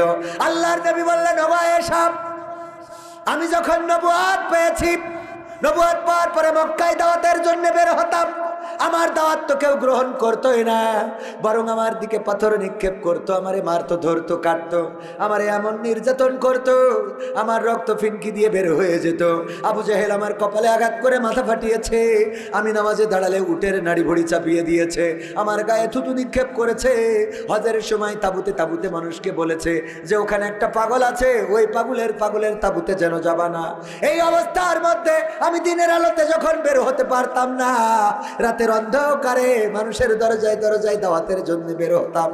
গভীর রাতে যখন বাড়িতে ফিরতাম, এসে বলতাম খাদিজা, আর একটা ডাকে দরজাটা খুলে যেত। আমি খাদিজাকে বললাম, ওগো খাদিজা, আমি এই রাতের অন্ধকারে আসি, কোন দিন কোন টাইমে আসি তুমি কেমনে জানো?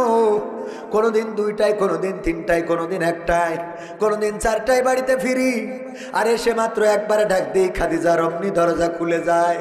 কেমন করে খুলে যায়? ও খাদিজা, তোমার কাছে একটু জানতে চাই। খাদিজা বললেন, ও বিশ্ব নবী, আপনি থাকেন দিনের দাওয়াতে, কোরআনের দাওয়াতে, ইসলামের দাওয়াতে, আর বাতিলের আপনার মারে পিটায়, আপনার উটের নাড়ি ভুড়ি মাথায় চাপায়, আপনার গায়ে পাথর নিক্ষেপ করে, থুতু নিক্ষেপ করে, আপনি রাতের অন্ধকারে দাওয়াত দিয়ে বেড়ান, আর আমি আপনার স্ত্রী হয়ে কেমন করে খাটের সাথে পিঠ লাগায়ে ঘুমাবো? এই জন্য যতক্ষণ আপনি বাড়িতে ফেরেন না, ততক্ষণ পর্যন্ত আমি দরজায় দাঁড়ায়ে দাঁড়ায়ে পিঠ লাগায়ে ঘুমাই। এই ছিল খাদিজার ভালোবাসা, এতটাই ভালোবাসতেন। এই ভালোবাসার নজির, ভালোবাসা দিবস যারা করে বেড়াও, ভালোবাসা যদি শিখতে হয় আমার রাসূলের আদর্শের কাছে শিখে নাও। খাদিজা রাদিয়াল্লাহু তাআলা আনহা বসা, আল্লাহর নবীর কাছে জিবরিল আলাইহিস সালাম বসা, আল্লাহর নবীর সাথে কথা বলছেন। হঠাৎ দেখলেন বিবি খাদিজা খাবার নিয়ে আসছে। জিবরিল বললেন, ওগো নবী গো, আমার যাওয়ার সময় হয়ে গেছে। দেখছি ওই যে দূরে দেখা যায় বিবি খাদিজা আপনার জন্য খাবার নিয়ে আসতেছে। জিবরিল আলাইহিস সালাম যাওয়ার আগে বললেন, ওগো নবী, আপনি আপনার স্ত্রী খাদিজা আসার পরে 2টা সুসংবাদ দেবেন। একটা হলো আপনি বলবেন জিবরিল আলাইহিস সালাম আপনাকে সালাম, আপনার স্ত্রীকে সালাম দিয়েছে। আর 2 নম্বর সুসংবাদ হলো স্বয়ং আল্লাহ রাব্বুল আলামিন বিবি খাদিজাকে সালাম জানিয়েছি। আল্লাহর নবীর কাছে আসলেন, বিশ্ব নবী বললেন, ওগো খাদিজা, তোমার জন্য 2টা সুসংবাদ। একটা হলো জিবরাইল আলাইহিস সালাম তোমার সালাম বলেছে, আর একটা হলো আল্লাহ রাব্বুল আলামিন স্বয়ং তোমাকে সালাম জানিয়েছে। খাদিজা রাদিয়াল্লাহু তাআলা আনহা বললেন, ওগো নবী, আমি জিবরাইলের সালামের জবাব তো দিতে পারবো, কিন্তু আল্লাহর সালামের জবাব কেমনে দেয় জানি না। আল্লাহর সালামের জবাবটা আপনি আমার পক্ষ থেকে দিয়ে দেন। ওগো আমার ভাইয়েরা, এখানেই শেষ নয়। আল্লাহর নবীর স্ত্রী খাদিজা ইন্তেকালের সময় বললেন, ওগো আমার স্বামী, আমি 3টা জিনিস আপনার কাছে আবদার করব নবী গো, বলেন রাখবেন কিনা? আল্লাহর নবী বললেন, খাদিজা বলো কি আবদার, আমি রাখবো ইনশাআল্লাহ। আল্লাহর নবীর স্ত্রী বললেন, আমি মারা যাওয়ার পরে আমার কাফনের কাপড়টা আপনার জামা দিয়ে করে দেবেন, আমার কবরে আপনি একটু গড়াগড়ি দিবেন, আর আমার কবরের কাছে দাঁড়ায় থাকবেন মুনকার নাকির আসা পর্যন্ত। যখন মুনকার নাকির আসবে তখন আপনি প্রশ্নের জবাব দিয়ে তারপরে যাবেন। চিন্তা করা যায় কেমন ভয় আল্লাহর প্রতি, আর ভালোবাসা ছিল রাসূলের প্রতি, কেমন ভালোবাসা। যেই সময় কেউ রাসূলকে মানে নাই, প্রথম ইসলাম কবুলকারীর নাম কি? খাদিজা রাদিয়াল্লাহু তাআলা। আর পুরুষদের মধ্যে আবু বকর রাদিয়াল্লাহু তাআলা আনহু, তরুণদের মধ্যে আলী রাদিয়াল্লাহু তাআলা আনহু। এই তিনজন প্রথমে ইসলাম কবুল করেছে। মক্কায় যখন বিয়ে করলো, আল্লাহর নবী মুহাম্মদকে যখন বিয়ে করলো খাদিজা, খাদিজা ছিল তখন বড় লোক, অনেক টাকার মালিক, আকিস কোম্পানি, বসুন্ধরা কোম্পানির মতো অনেক টাকার মালিক। সবাই খাদিজাকে যাচ্ছে তাই বলতে লাগলো, আহারে একটা যুবক পেয়ে দেখো, 3টা স্বামী ইতিপূর্বে গত হয়েছে, তারপরেও মুহাম্মদ রে ফুসলাই ফাসলাই বিয়ে করেছে, তাও সে ছাগল খাওয়ায়, তার আন্ডারে চাকরি করে, এই গোলামকে বিয়ে করেছে। এরকম আছে না? মাস্টার যদি ছাত্ররে বিয়ে করে কোনো ম্যাডাম, ওরে বাবা যাই আছে না? রে ম্যাডাম রে ছাত্র বিয়ে করতে পারবে না? পারবে না? পারবে না? কোন হাদিসে রয়েছে বিয়ে করা যাবে? গ্রামে একেবারে রইটি যাবে, হ্যাঁ অমুক ছাত্র ওর ম্যাডাম রে বিয়ে করিস তো অসুবিধা, তো বিয়ে না করি এতদিন ঘুরে নিয়ে বেড়াই তো পাব না, ওইটা তো কেউ কিছু বলে নাই, কথা কয় না। বিয়ের আগ পর্যন্ত যতদিন ঘুরিয়েছে ততদিন কেউ কিছু বলে নাই। বিয়ের পরে খুব অসুবিধে, মারা যাওয়ার পরে মহিলারা মরে গেলি ওর আর পুরুষদের দেখতে দেবে না, অথচ ও যে এতদিন লিপস্টিক মেরিয়ে এগের কাপাই বেড়াইয়েছে ওইটা কেউ কয় না, কথা কয় না। ও যে এতদিন ঝাপাই কাপাই বেড়াইলো ওইটা নিয়ে কারোর কোনো প্রশ্ন নেই। হুজুর মরে গেছে আমার এলাকায়, ওই হুজুরের মহিলারা একটু দেখবে, তা দেখতে দেবে না কেন? এটা নাকি দেখা না যায়। তাই বললাম যতদিন হুজুর বেঁচে ছিল মহিলারা যাই বলতো, হুজুর আপনার বলে ভাল লাগে আমার, এই বলে না? বলে না? আমাদেরই বলে, তো আবার কি বলে না? ওতে অসুবিধা হয় না, যাই মরি যাওয়ার পরে কেউ বিয়ে করতে চাই তার, কথা কয় না। দুলাভাই শালীন নিয়ে পাবনায় সিনেমা দেখতে যায়, অসুবিধে নেই। দুলাভাই ঈদের দিন টাকা দেয়, বাইকের পিছনে নিয়ে এই যে বিট শিখে ব্রেক মারে শিখে ঘাড়ের পরে উল্টে পড়ে। কেউ কোনোদিন বাধা দিয়েছে? গ্রামে কেউ কোনোদিন বলেছে যে তুমি দুলাভাই শালীর কেন মোটরসাইকেলে এরকম ঘেঁষা মারতে নিয়ে যাচ্ছ? বলেছে কখন? বলেনি। যেই মরি গেছে দুলাভাই বলতেছে যে এই লাশটা তো নিয়ে আসতে হবে এখানে, দেখি আমি একটু আড়খোলাকে নিয়ে যাই। দুলে ভাই, আপনি দুলে ভাই না, ও শালির ধরা যাবে না। তো এতদিন যে ও ঘষি বেড়াইলো তা সেটা কথা কয় না। মরি যাওয়ার পরে কি ওই ধরাতে আর কোনো গুনাহ আছে? গুনাহ থাকলো, তোর বেঁচে থাকতি তো কত করিস, তাই এখন আর একটু করলে অসুবিধা, কথা কয় না। আমার কথা মনে হয় বোঝেননি, বুঝতে পারিছেন তো? আর একটা জিনিস বুঝাই, এই যে মোটর সাইকেল স্কুটি এখন অনেকেই চালাচ্ছেন, এই নিয়ে অনেক চুলকানি। হ্যাঁ দেখো যাবে না, আরো কি যে দেখতে হবে, আছে না কিছু, আরো কত কি যে দেখা লাগবে আল্লাহ সেই ভালো জানে। হ্যাঁ দোকানে বসে খুব কুচরি স্কুটি। আচ্ছা ধরি নেন এই পাবনা থেকে, এখান থেকে যদি কারোর পাবনায় যাইতে হয়, ভ্যানে চড়তে হবে, না হয় কিসে চড়তে হবে? ইজি বাইক, আপনারা কি বলেন, অটো। এই অটো চড়া লাগবে না? লাগবে না। ইমার্জেন্সি একজন যাবে, ইজি বাইকে সব সিট পূর্ণ, খালি একটা খালি আছে। কয়টা? একটা খালি আছে, সবগুলোই পুরুষ, একটা সিট বাকি। উনার গাড়ি আধা ঘন্টা 1 ঘন্টা দাঁড়ায় রয়েছে, পায় নাই, ওই একটা এসেছে। ওই সিটি তার পাবনায় যাইতে হইলে বসা লাগবে না? লাগবে না। বসে এবার বসা খাওয়া লাগে না? লাগে না। ও নিয়ে কোনোদিন কারোর ফতোয়া নেই, অথচ একটা স্কুটি থাকলে ঠুস করে নিজের মতো নিজে পাবনায় চলে যাবে, আবার বাড়ি চলে আসবে, কোনো ঝামেলা নেই, কারোর সাথে ঘেঁষা লাগালাগি নেই। ওখানে দাঁড়ায় থেকে বারবার বলা লাগে না। ভ্যানে চড়িলেও তো নিরাপদ না।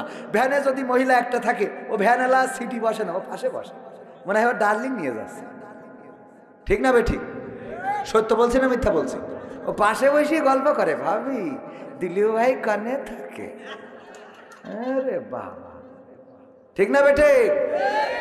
ওতে কোনোদিন জাত গেল না, কোনোদিন হাদিস তরক হইল না, কোনোদিন কোরআনের বাইরে গেল না। যে স্কুটি চালাচ্ছে ওইটা না যায়। এইগুলো আমাদের চিন্তার পরিবর্তন ঘটানোর দরকার আছে না নাই? একজন নামাজ পড়ে, দাড়ি নাই, আর একজন দাড়ি নাই, নামাজও পড়ে না। তাইলে যে নামাজ পড়ে দাড়ি নেই, অন্তত যে নামাজ পড়ে না দাড়িও নেই, তার থেকে তো এ ভালো, কথা কয় না? আমাদের কথা হলো, হ্যাঁ দাড়ি নেই আবার তুই নামাজ পড়া বাইরে, আচ্ছা তোরে নামাজ পড়তে বললে আছে কিনা, আছে না নাই? অথচ যেটা ক্যারাম বোর্ড খেলতেছে ওর কোনোদিন বললো না যে ভাই এটা বন্ধ করে একটু মসজিদ দিস, বলেছে? বলেন আপনারা? বাচ্চারা যদি মসজিদে যে একটু হাসাহাসি করে, একটু জুম্মার দিন, ওরে বাবা, ওই যে বলছিলাম আত্তাহিয়াতুলিল্লাহি ওয়া সালাওয়াতু ওয়া তাইয়্যিবাতু, কাজ ছেড়ে যে হাসছে, আল্লাহুম্মা সাল্লি আলা মুহাম্মাদ, নামাজ সালাম ফিরলি ধরব, আল্লাহুম্মা সাল্লি আলা মুহাম্মাদ ওয়া আলা আলি মুহাম্মাদ, নামাজটা শেষ হোক, ধরতেছি দাঁড়া, আল্লাহুম্মা সাল্লি আলা মুহাম্মাদ, আসসালামু আলাইকুম ওয়া রাহমাতুল্লাহ। এই কাজ ছেড়ে রাখ, এই কাজ ছেড়ে ধরি রাখ রে, কাজ ছেলে ধরি নেয়। অথচ এই বাচ্চাটা ওই যখন মানুষের কলার খান্দি চুরি করে, এর গাছের তো ডাব চুরি করেছে, ওর পেয়ারা পেড়িছে, ওর মুরগি বাড়ে মেরে ফেলিছে, ও নিয়ে কোনোদিনে মুরব্বী বাধা দিন দেখেছেন? কোনোদিন ক্যারাম বোর্ডের আড্ডায়, তাসের আড্ডায়, জুয়ার আড্ডায় বাচ্চারা বিড়ি খাচ্ছে দোকানের পিছনে যেয়ে, দোকানের সামনে ওর আব্বারা খায় আর ছেলেরা দোকানের পিছনে, ঠিক না বে ঠিক? কারণ আব্বাকে সামনে সম্মান করি খায় না, পিছনে যেয়ে খায়। তো পিছনে বিড়ি টাইনতেছে, কোনোদিনে মুরব্বী জানে যে পিছনে মাল টাইনতেছে, তাও কোনোদিন কিছু বলে না, কথা কয় না। 14ই ফেব্রুয়ারি কত পাকামো হবে, এ নিয়ে কোনো বাধা নেই। কিন্তু একজন বিয়ে দিচ্ছে বা বিয়ে করছে, মেয়েটার বয়স 17 বছর 11 মাস, এখনো 1 মাস বাকি আছে, 18 হতে। অমনি আইনের লোক চলে এসে বিয়ে বন্ধ, ওর মা বন্ধ, বাপ বন্ধ, সব ধরে নিয়ে আসে, যায় না যায় না। অথচ ওর যে কয়দিন আবাসিক হোটেলে নিয়ে থাকলো, 3 বার বাচ্চা নষ্ট করিয়েছে, ওতেও অসুবিধে নেই, কথা বলে না, ঠিক না বে ঠিক? আমাদের এই চিন্তা কবে পরিবর্তন হবে, কবে পরিবর্তন হবে? এইগুলো নিয়ে আমরা কথা না বলে, আর মসজিদে দেখেছি যে বুড়োগুলো খেপে, এরা যৌবন খেলে মানুষের বেড়া ভেঙে বেড়াইছে, ঠিক না বে ঠিক? মানুষের বেড়া ভেঙে বেড়াইছে, নিয়ে নামাজ কালামের তো পালাই ছিল না, প্রবাসীদের বউ তো একটাও ভালো থাকতে দিন, হ্যাঁ? সেইগুলো এখন বুড়ো বয়সে যখন মেশিন সব নষ্ট হয়ে গেছে, যাওয়ার পরে এইবার আরে বাবা মসজিদে আল্লাহ আল্লাহ আল্লাহ আল্লাহ, জিকির করো জিকির করো, কবরে যাওয়া তো তো কবরে তুই আরো আগে যাবি, তুই দূর হ, ঠিক না বে ঠিক? হ্যাঁ, তাহলে ভালোবাসা যদি শিখতে হয় কার কাছে শিখতে হবে? রাসূল সাল্লাল্লাহু আলাইহি সাল্লামের কাছে। খাদিজা রাদিয়াল্লাহু তাআলা আনহাকে সবাই যখন উপহাস করতেছে, আল্লাহর রাসূলের স্ত্রী খাদিজা সবাইরে দাওয়াত করলো। সবাইরে কি করলো? দাওয়াত। মক্কার যারা লিডার ছিল, বড় বড় ধনীওয়ালা, টাকাওয়ালা, ওবায়দুল কাদের, ফখরুল ইসলাম আলমগীর, তারপরে শামীম ওসমান হাফিজাহুল্লাহ, হ্যাঁ, তারপরে শেখ হাসিনা, খালেদা, সবাই দাওয়াত করেছে। তখনকার সময় বোঝেননি, তখন এ যারা পাওয়ারে ছিল, সবাই দাওয়াত করে এইবার বলতেছে, শোনো, এই যে দলিল স্টাম্প, এখানে দেখো আমার যত সম্পদ আছে সব, এই যে আমি সাইন করে দিছি, সব মুহাম্মাদের নামে দিয়ে দিছি, এখন আমি একেবারে জিরো। কি? কিছুক্ষণ আগে আপনার পকেটে 1 লাখ টাকা আছে, ওইটা যদি আমার দিয়ে দেন, 1 লাখ টাকাই ছিল পকেটে, এখন দিয়ে দেওয়ার পরে আপনার পাবনায় যাওয়ার আর ভাড়া আছে, তার মানে আপনি এখন কি? জিরো। খাদিজা রাদিয়াল্লাহু তাআলা আনহা বললেন, এবার এই মজলিসে সবার সামনে আমি অনুনয় করে বলবো, মুহাম্মদ আপনি কি আপনার কদমের কাছে আমাকে আশ্রয় দিবেন? যদি দেন আমি আপনার সংসার করতে চাই, আর যদি না দেন তাহলে আমার কিছু করার নেই। আল্লাহ রাসূল সাল্লাল্লাহু আলাইহি সাল্লামকে সমস্ত সম্পদ লিখে দিয়ে রাসূলকে রাজা বানিয়ে বলল, আমি আপনার কদমের কাছে আশ্রয় চাই। আর আমাদের বউরা করে কি জানেন? যদি একটা গাই গরু নিয়ে আসে, ওই গাই গরু আর কোনোদিন মরবে না, পৃথিবী ধ্বংস হয়ে যাবে, তাও ওই গাই গরু, এই যে রাস্তা আগে কত ভালো ছিল, সব ভেঙে পুকুরের মধ্যে, তাও ওর গাই গরু মরিনি। যদি আমার ভাইজান, আমার শ্রদ্ধাভাজন প্রিন্সিপাল সুপারিনটেন্ডেন্ট, উনি কোনোভাবে পাবনায় 5 শতক একটা জমি কিনতে পারে, স্ত্রী যদি বলে, বিবি চলো আজকে ওই 5 শতক জমি রেজিস্ট্রি হবে, চলো তুমি একটু সাথে থাকো, এটা তো অনেক আনন্দের সংবাদ, এত দামের জমি আমি কিনতেছি, কয় আমি আব্বাকে বাড়িতে ওই গাই গরুটা এনে দিলাম বলে এত দূর হয়েছে। আব্বাদের বাড়িতে কিনে আইলো, তাও কেমন গাই গরু জানেন? গাই গরু একবার ওইটা বেচতে নিয়ে গেছিল গোহাটায়, বলছে যে দুধ হয় কট্টু, বলছে গাছ জ্বালায় গায়ে বাসে না, দুধ হয় কট্টু। মানে এত খারাপ অবস্থা সেই গাই গরুর। নিয়ে আসার সময় মনে আছে গাই গরু না, ওর এক্সরা করিতে কাগজ নিয়ে যাচ্ছে, মানে 5,000 কাঠি, এত কায়দায় দেখা যাচ্ছে। এর মধ্যে আবার 2 বার 3 বার ব্রেক ফেল করেছে, লেজে স্টার্ট দিয়ে তারপরে ওর উপর থেকে গেছে। সেই গরু দেওয়ার পরে আর মরে না। এবার উনি করিস কি, ওই যে 5 শতক জমি কিনিল পাবনায়, ওই জায়গায় 5 তলা একটা ফ্ল্যাট করেছে। করার পরে স্ত্রী বলছে, চলো আজকে ফিতে কেটে এই ফ্ল্যাটটা তুমি উদ্বোধন করে দিবা। বলছে যে আব্বাকে বাড়ি থেকে গাই গরুটা আনিলাম বলি এত দূর হয়ে গেছে। এরপরে একটা 4 চাকার গাড়ি কিনেছে, এক্স করোলা বা প্রিমিও যাই বলেন। কেনার পরে স্ত্রী বলছে যে চলো আজকে গাড়িটা কিনলাম, তুমি সিটি বসবা আর আমি এই সিটি আমি চালাবো, পুরো পাবনা শহর তোমার ঘুরাই দেখাবো, আমার নিজের টাকায় কিনা গাড়ি। বলছো অত অহংকার করি না, আব্বাকে বাড়িতে গায়ে গরুটা এনে দিলাম বলি, আব্বাদের বাড়িতে গায়ে গরুটা এনে। আমার তো বিশ্বাস সুপারিনটেন্ডেন্ট যদি জান্নাতে যায় আর ওই সিঁড়িতে যদি স্ত্রীর সাথে দেখা হয়, ধাক্কাতে বলবো আব্বাকে বাড়িতে গায়ে গরু আনিলাম বলি একসাথে জান্নাত। খুঁটা দিয়া বন্ধ হয় বলেন, ঠিক না বে ঠিক? ওর বাপের বাড়িতে যা নিয়ে আইলো, ও যত যাই হোক গুড় নিয়ে আইছে চিনি দোয়া, তাও ওইটা 3 নম্বর খাঁটি, 1 নম্বর না 3 নম্বর খাঁটি। যা যা বাপের বাড়িতে গরু নিয়ে আইলো, দুধ 1 পাও হয় না, ওইটাই ছিল সেরা গরু। মোটরসাইকেল একটা নিয়ে আইলো, পাবনায় যাতে যে 3 বার ঠাইলে স্টার্ট করতে হতো, ওইটাই নাকি সবচেয়ে দামি গাড়ি, ঠিক না বেটে? আপনাদের বাড়িতে যা আনবে সব ভালো, আর আমার বাপ যা করে থিয়েছে একটাও ভালো না, কিছুই চলে না, ঠিক না বেটি? এই চরিত্র চেঞ্জ করার দরকার আছে না নেই? তাহলে ভালোবাসা শিখতে হবে কার কাছে? বিশ্ব নবীর স্ত্রীর যে ঘটনাটা বলছিলাম, ইন্তেকালের সময় আল্লাহর নবীর স্ত্রী বললেন 3টা অনুরোধ। আমার কাফনের কাপড় আপনার জামা দিয়ে আমার কবরে গড়াগড়ি দিবেন, আর আমার মুনকার নাকিরের প্রশ্নের জবাবটা আপনি দিয়ে দেবেন।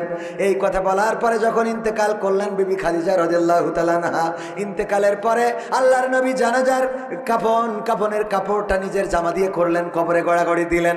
তারপরে 3 নম্বরের জন্য কবর দেওয়ার পরে অপেক্ষা করতে লাগলেন।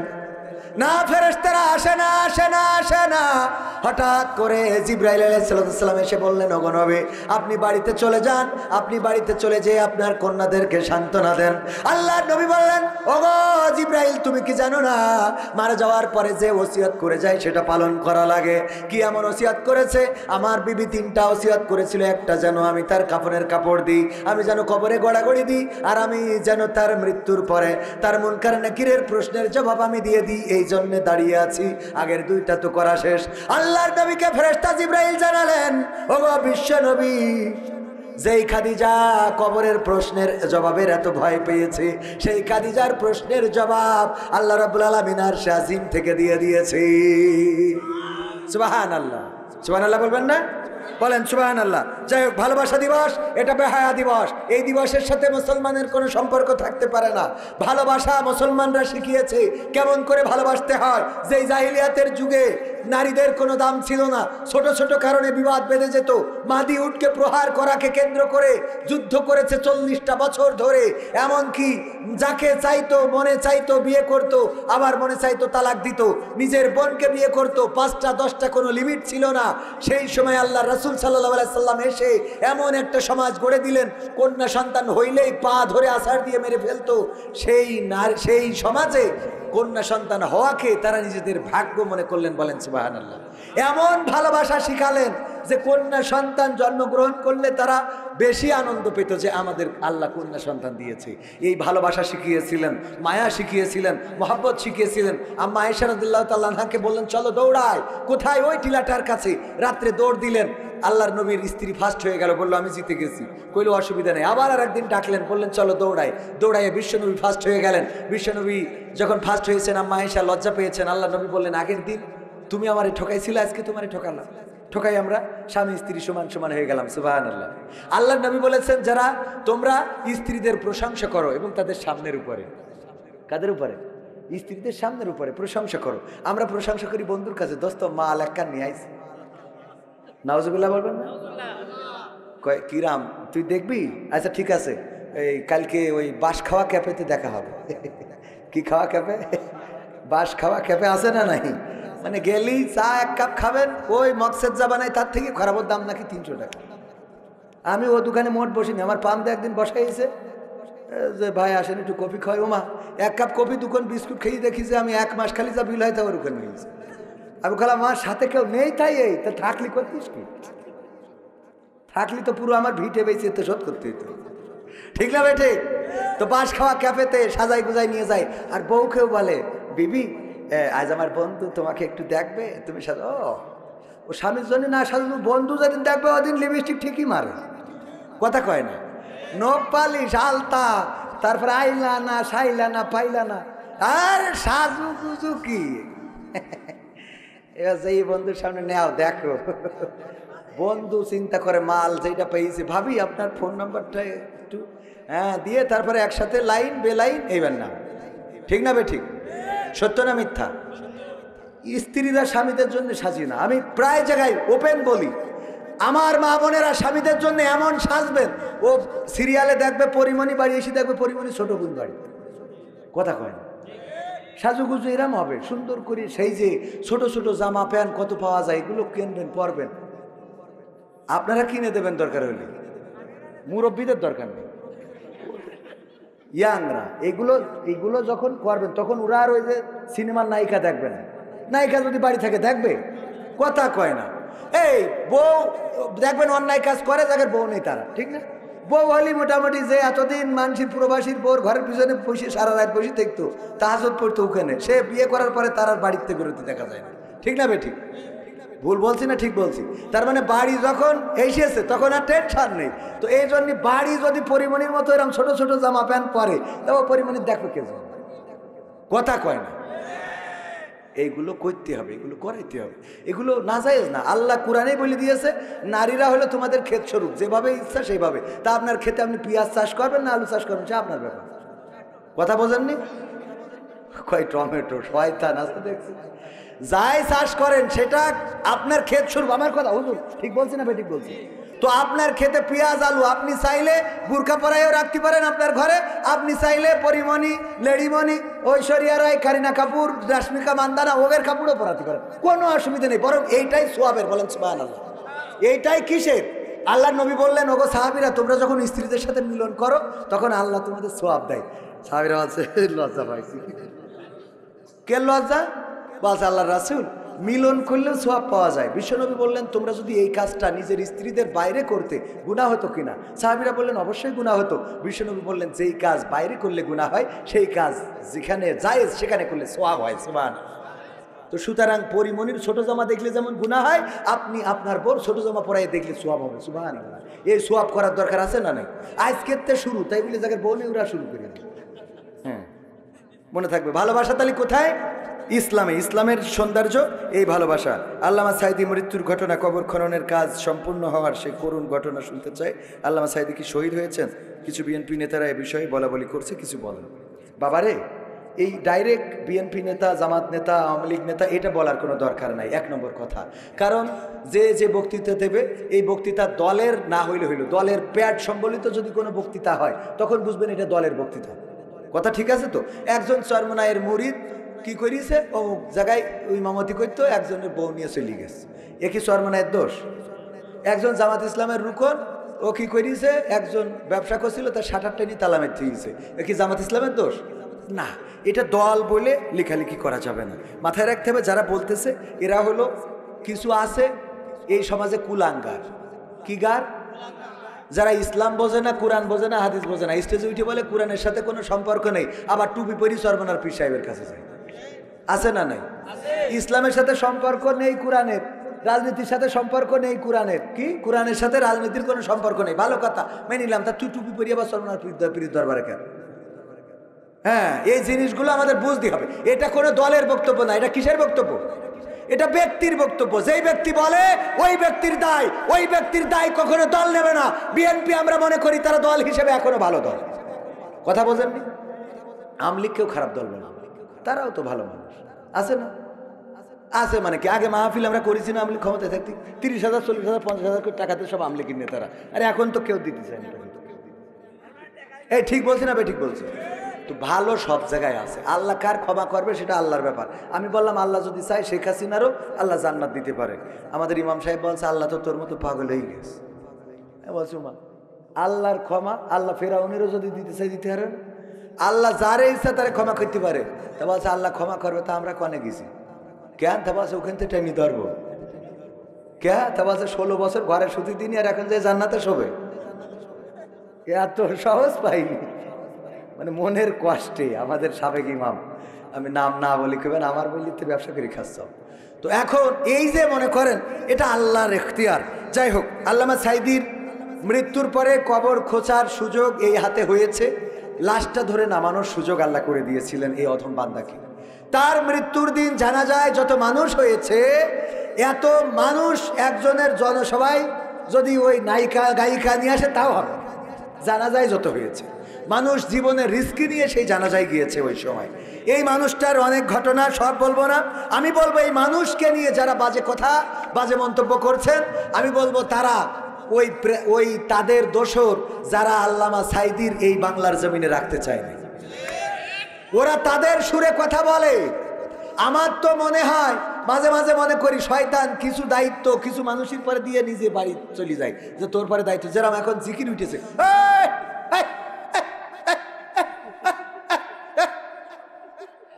আছে না এরম জিকির, আছে না নাই? আমি বলি শয়তান ওখানতে পদত্যাগ করেছে, ওর পরে দায়িত্ব দিয়ে চলে গেল, যে তুই করতে থাক, আমি গেলাম। আমি তো এত ভালো করে শিখাইতে পারতাম না, তুই যা শিখাচ্ছিস। শয়তানও এত কায়দা করে শিখাতে পারে না, ও প্র্যাকটিক্যালে যা শিখাইলে। তো এই জন্যই শয়তান কিছু, তো আমাদের যারা চলে গেছে তারা কিছু দায়িত্ব আল্লাহর ওলিগের পরে দিয়ে চলে গেছে। কয় কি, যে আমরা গণতন্ত্রে বিশ্বাসী, সুতরাং সব দলের মিছিল মিটিং করার অধিকার আছে, হরতাল ডাকছে ফেব্রুয়ারিতে, কোনো অসুবিধা নেই, আমরা এটার পক্ষে। আমি কই ভালো কথা, তা তোগের নেত্রীর বাড়ির সামনে টিরাক দিয়ে রাখলো, এই টিরাকটা সরাতে পারলি নে, সরাতে দিলে না, তখন গণতন্ত্র কোনে ছিল? কথা কয় না। বেগম খালেদা জিয়া অসুস্থ, তার চিকিৎসার দরকার, বাইরে নিতে হবে। এই বৃদ্ধ বয়সে মাত্র 2 কোটি টাকার মিথ্যা মামলা দিয়ে তাকে রিমান্ডে নির্যাতন করা হলো, জেলে রাখা হলো, তার চিকিৎসা পর্যন্ত করাতে দেওয়া হয় নাই, বিদেশে নিতে দেওয়া হয় নাই, গৃহবন্দী করে রাখা হলো। তখন গণতন্ত্র কোথায় ছিল? তখন তোমাদের গণতন্ত্রের কথা মনে পড়ে নাই? যখন বালুর ট্রাক সামনে দিয়ে রেখে বেগম জিয়াকে বের হতে দেয় নাই, তখন গণতন্ত্রের কথা মনে পড়ে নাই? যখন তারেক জিয়াকে রিমান্ডে নিয়ে নির্যাতন করে বাইরে পাঠিয়ে দিয়েছে, এই বাংলাদেশে স্বাধীনতার মহান ঘোষক প্রেসিডেন্ট জিয়াউরের সন্তান হয়েও আসতে পারে নাই, তখন তোমাদের গণতন্ত্র কোথায় ছিল? তখন গণতন্ত্র মনে পড়ে নাই। তোমাদের দলের কথা বললাম, আমাদের দলের কথা বললে তো পুরো রাত পার হয়ে যাবে। কথা কয় না, ঠিক না বে ঠিক? আমরা কোন দলের বিরুদ্ধে না, তবে মাথায় রাখতে হবে 16টা বছর আমাদের যেভাবে দেশ চালাইছেন, অন্তত 16টা মাস ঠান্ডা থাকে। কথা কয় না, অন্তত 16টা মাস সবাই মিলে ঠান্ডা থাকেন। আবার বিএনপিরা নির্যাতন চাচ্ছেন, নির্যাতন না, নির্বাচন চাচ্ছেন, ভালো কথা, আমরাও তো নির্বাচন চাই।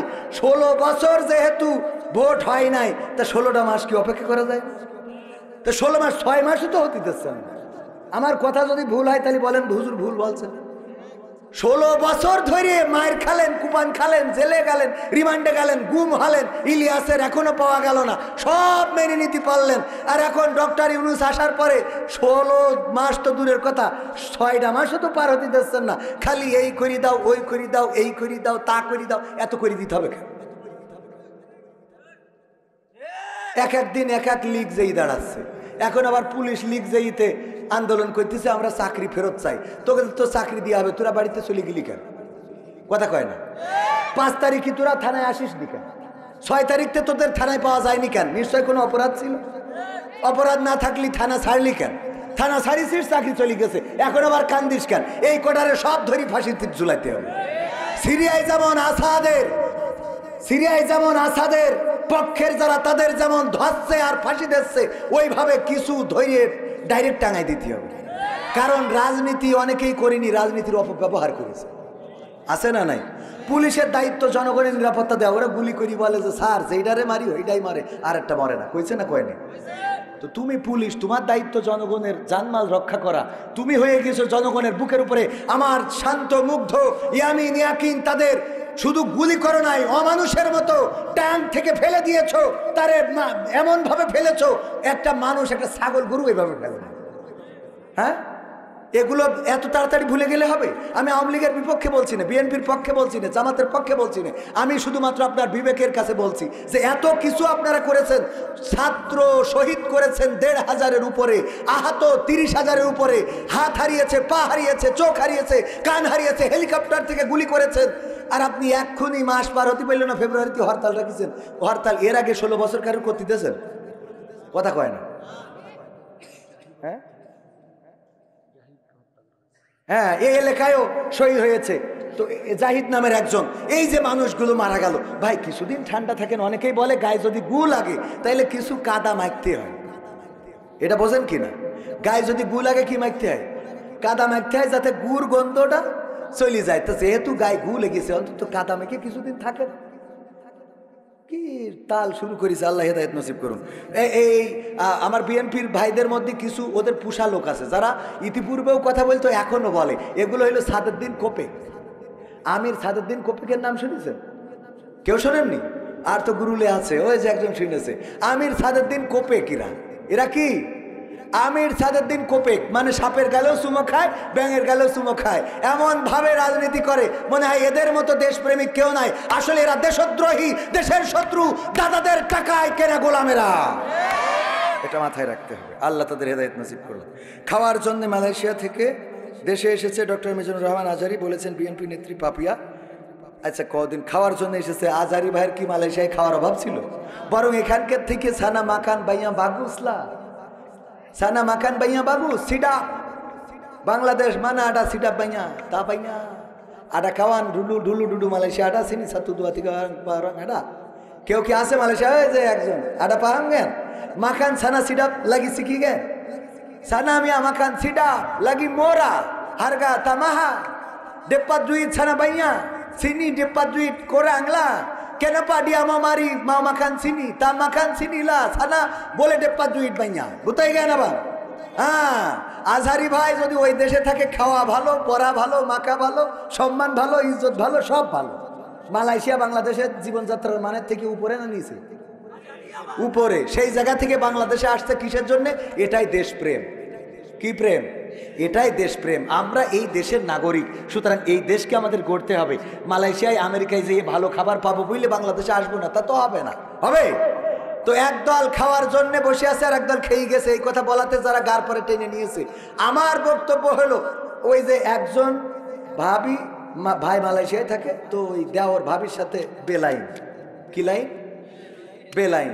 এখন এই বেলাইন গ্রামের লোক চিন্তা করলো এরে তো ঠিক করতে হবে, কি করা যায়? ওরে আটকালো একদিন দরজায়, পিছনের দরজা দিয়ে বেরোয় চলে গেছে। ওরাও পাঁচ দৌড় এসে দেখে তার ঘরের মধ্যে যেয়ে যাই নামাজ একটা বিছাইয়ে সিজদায় পড়ে রয়েছে। যেই টাইনি চলছে ওট বলছে আমি এখন তাহাজ্জুদের 4 আসমানে পৌঁছে গেছি। ভাই তুই তাহাজ্জুদের 4 আসমানে ঠিক আছে, একটু ওট, তোর সাথে কথা আছে। উঠাই বলছে তুই কি ব্যাপার? বলছে আমি তাহাজ্জুদ পড়তেছি, তোমরা ডিস্টার্ব করতেছ। ভাই তুই তাহাজ্জুদ পড়ছিস, অসুবিধে নেই তো, কিন্তু আমাদের দুঃখ হইলো যে তোর স্যান্ডেল জুড়ে তোর ভাবির খাটের নিচেই কেন? কথা বোঝেননি? তুই তো ভালো মানুষ, তা তোর স্যান্ডেল জোড়া ভাবের খাটের নিচে কেন? আমার কথা হইলো বলেছে যে একদল খেয়ে গেছে আর একদল খাওয়ার জন্য বসে আছে, রেডি হয়ে আছে।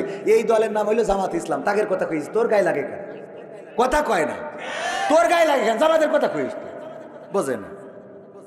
আগে মাহফিলে বাধা দিত আওয়ামী লীগ, এখন কারা কোরআনের মাহফিলে বাধা দেয়? কোরআনের মাহফিলে আসলে আওয়ামী লীগ বিএনপি এইভাবে কেউ বাধা দেয় না।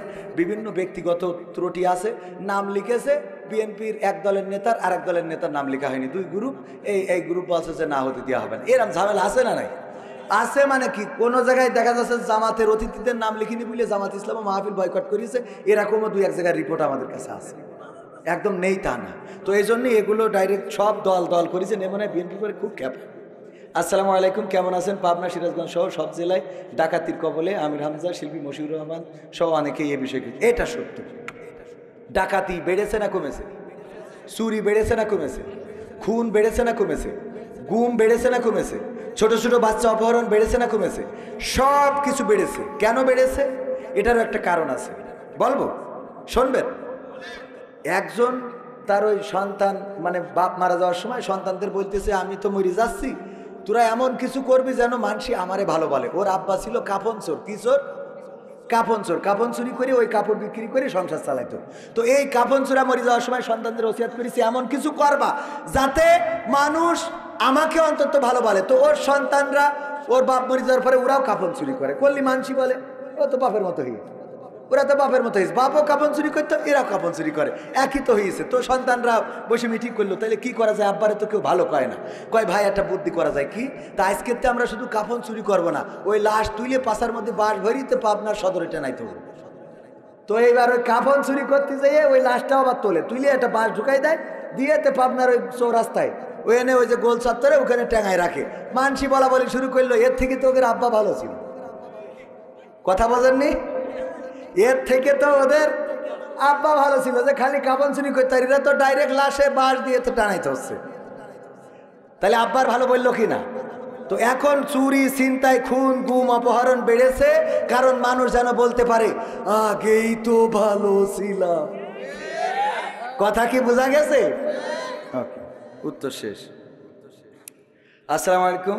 আজহারির বক্তব্য শুনে কিছু বিএনপি নেতারা ক্ষিপ্ত করেন, ও উত্তর আর দেব না। আসসালামু আলাইকুম হুজুর, আপনার জালসায় বাধা দেয় এখনকার সময় কারা বাধা দেয় একটু বলবেন। আমার জলসায় খুব বেশি বাধা দেয় না, কারণ আমি বলি যে আমার বাধা একদম দেয় না তা না, দু এক জায়গায় জুতো মতো থুই হাঁটা দিতে হয়েছে। আপনার পাবনায়ও আমার নামতি হইল স্টেজতে, এটা হয়। মূল কথা হলো যারা বাধা দেয় ওরা ওই আগা মাথা কিছু শোনে না। একজন ওই যে মাঝে মাঝে উদাহরণ দিতে যেয়ে বলি, হুজুর কালেকশন করতেছে, বাবারা 50,000 টাকা দেওয়ার মতো কেউ কি আছেন? তো একজন এসে এরম আছে না শ্রোতা, হুজুর কালেকশন 50,000 টাকা যদি দেন মায়ের জন্য দোয়া করব, বাবার জন্য দোয়া করব। বাবা রে 50,000 টাকা আল্লাহর ঘরে দেবেন এমন কেউ থাকলে হাত উঁচু করেন। কেউ হাত উঁচু করে না, করে না, করে না, করে না। এবার হুজুরির হয়ে গেছে রাগ, গরম দেওয়া শুরু। এই 50,000 টাকা দেওয়ার মতো একজনও কি নাই? হাত উঁচু করেন। তো ওই যে ঘুমাই পড়িল, হাত উঁচু করেন খালি শুনতে পেয়েছে। আগে যে কি বলিস ওইটা শুনতে।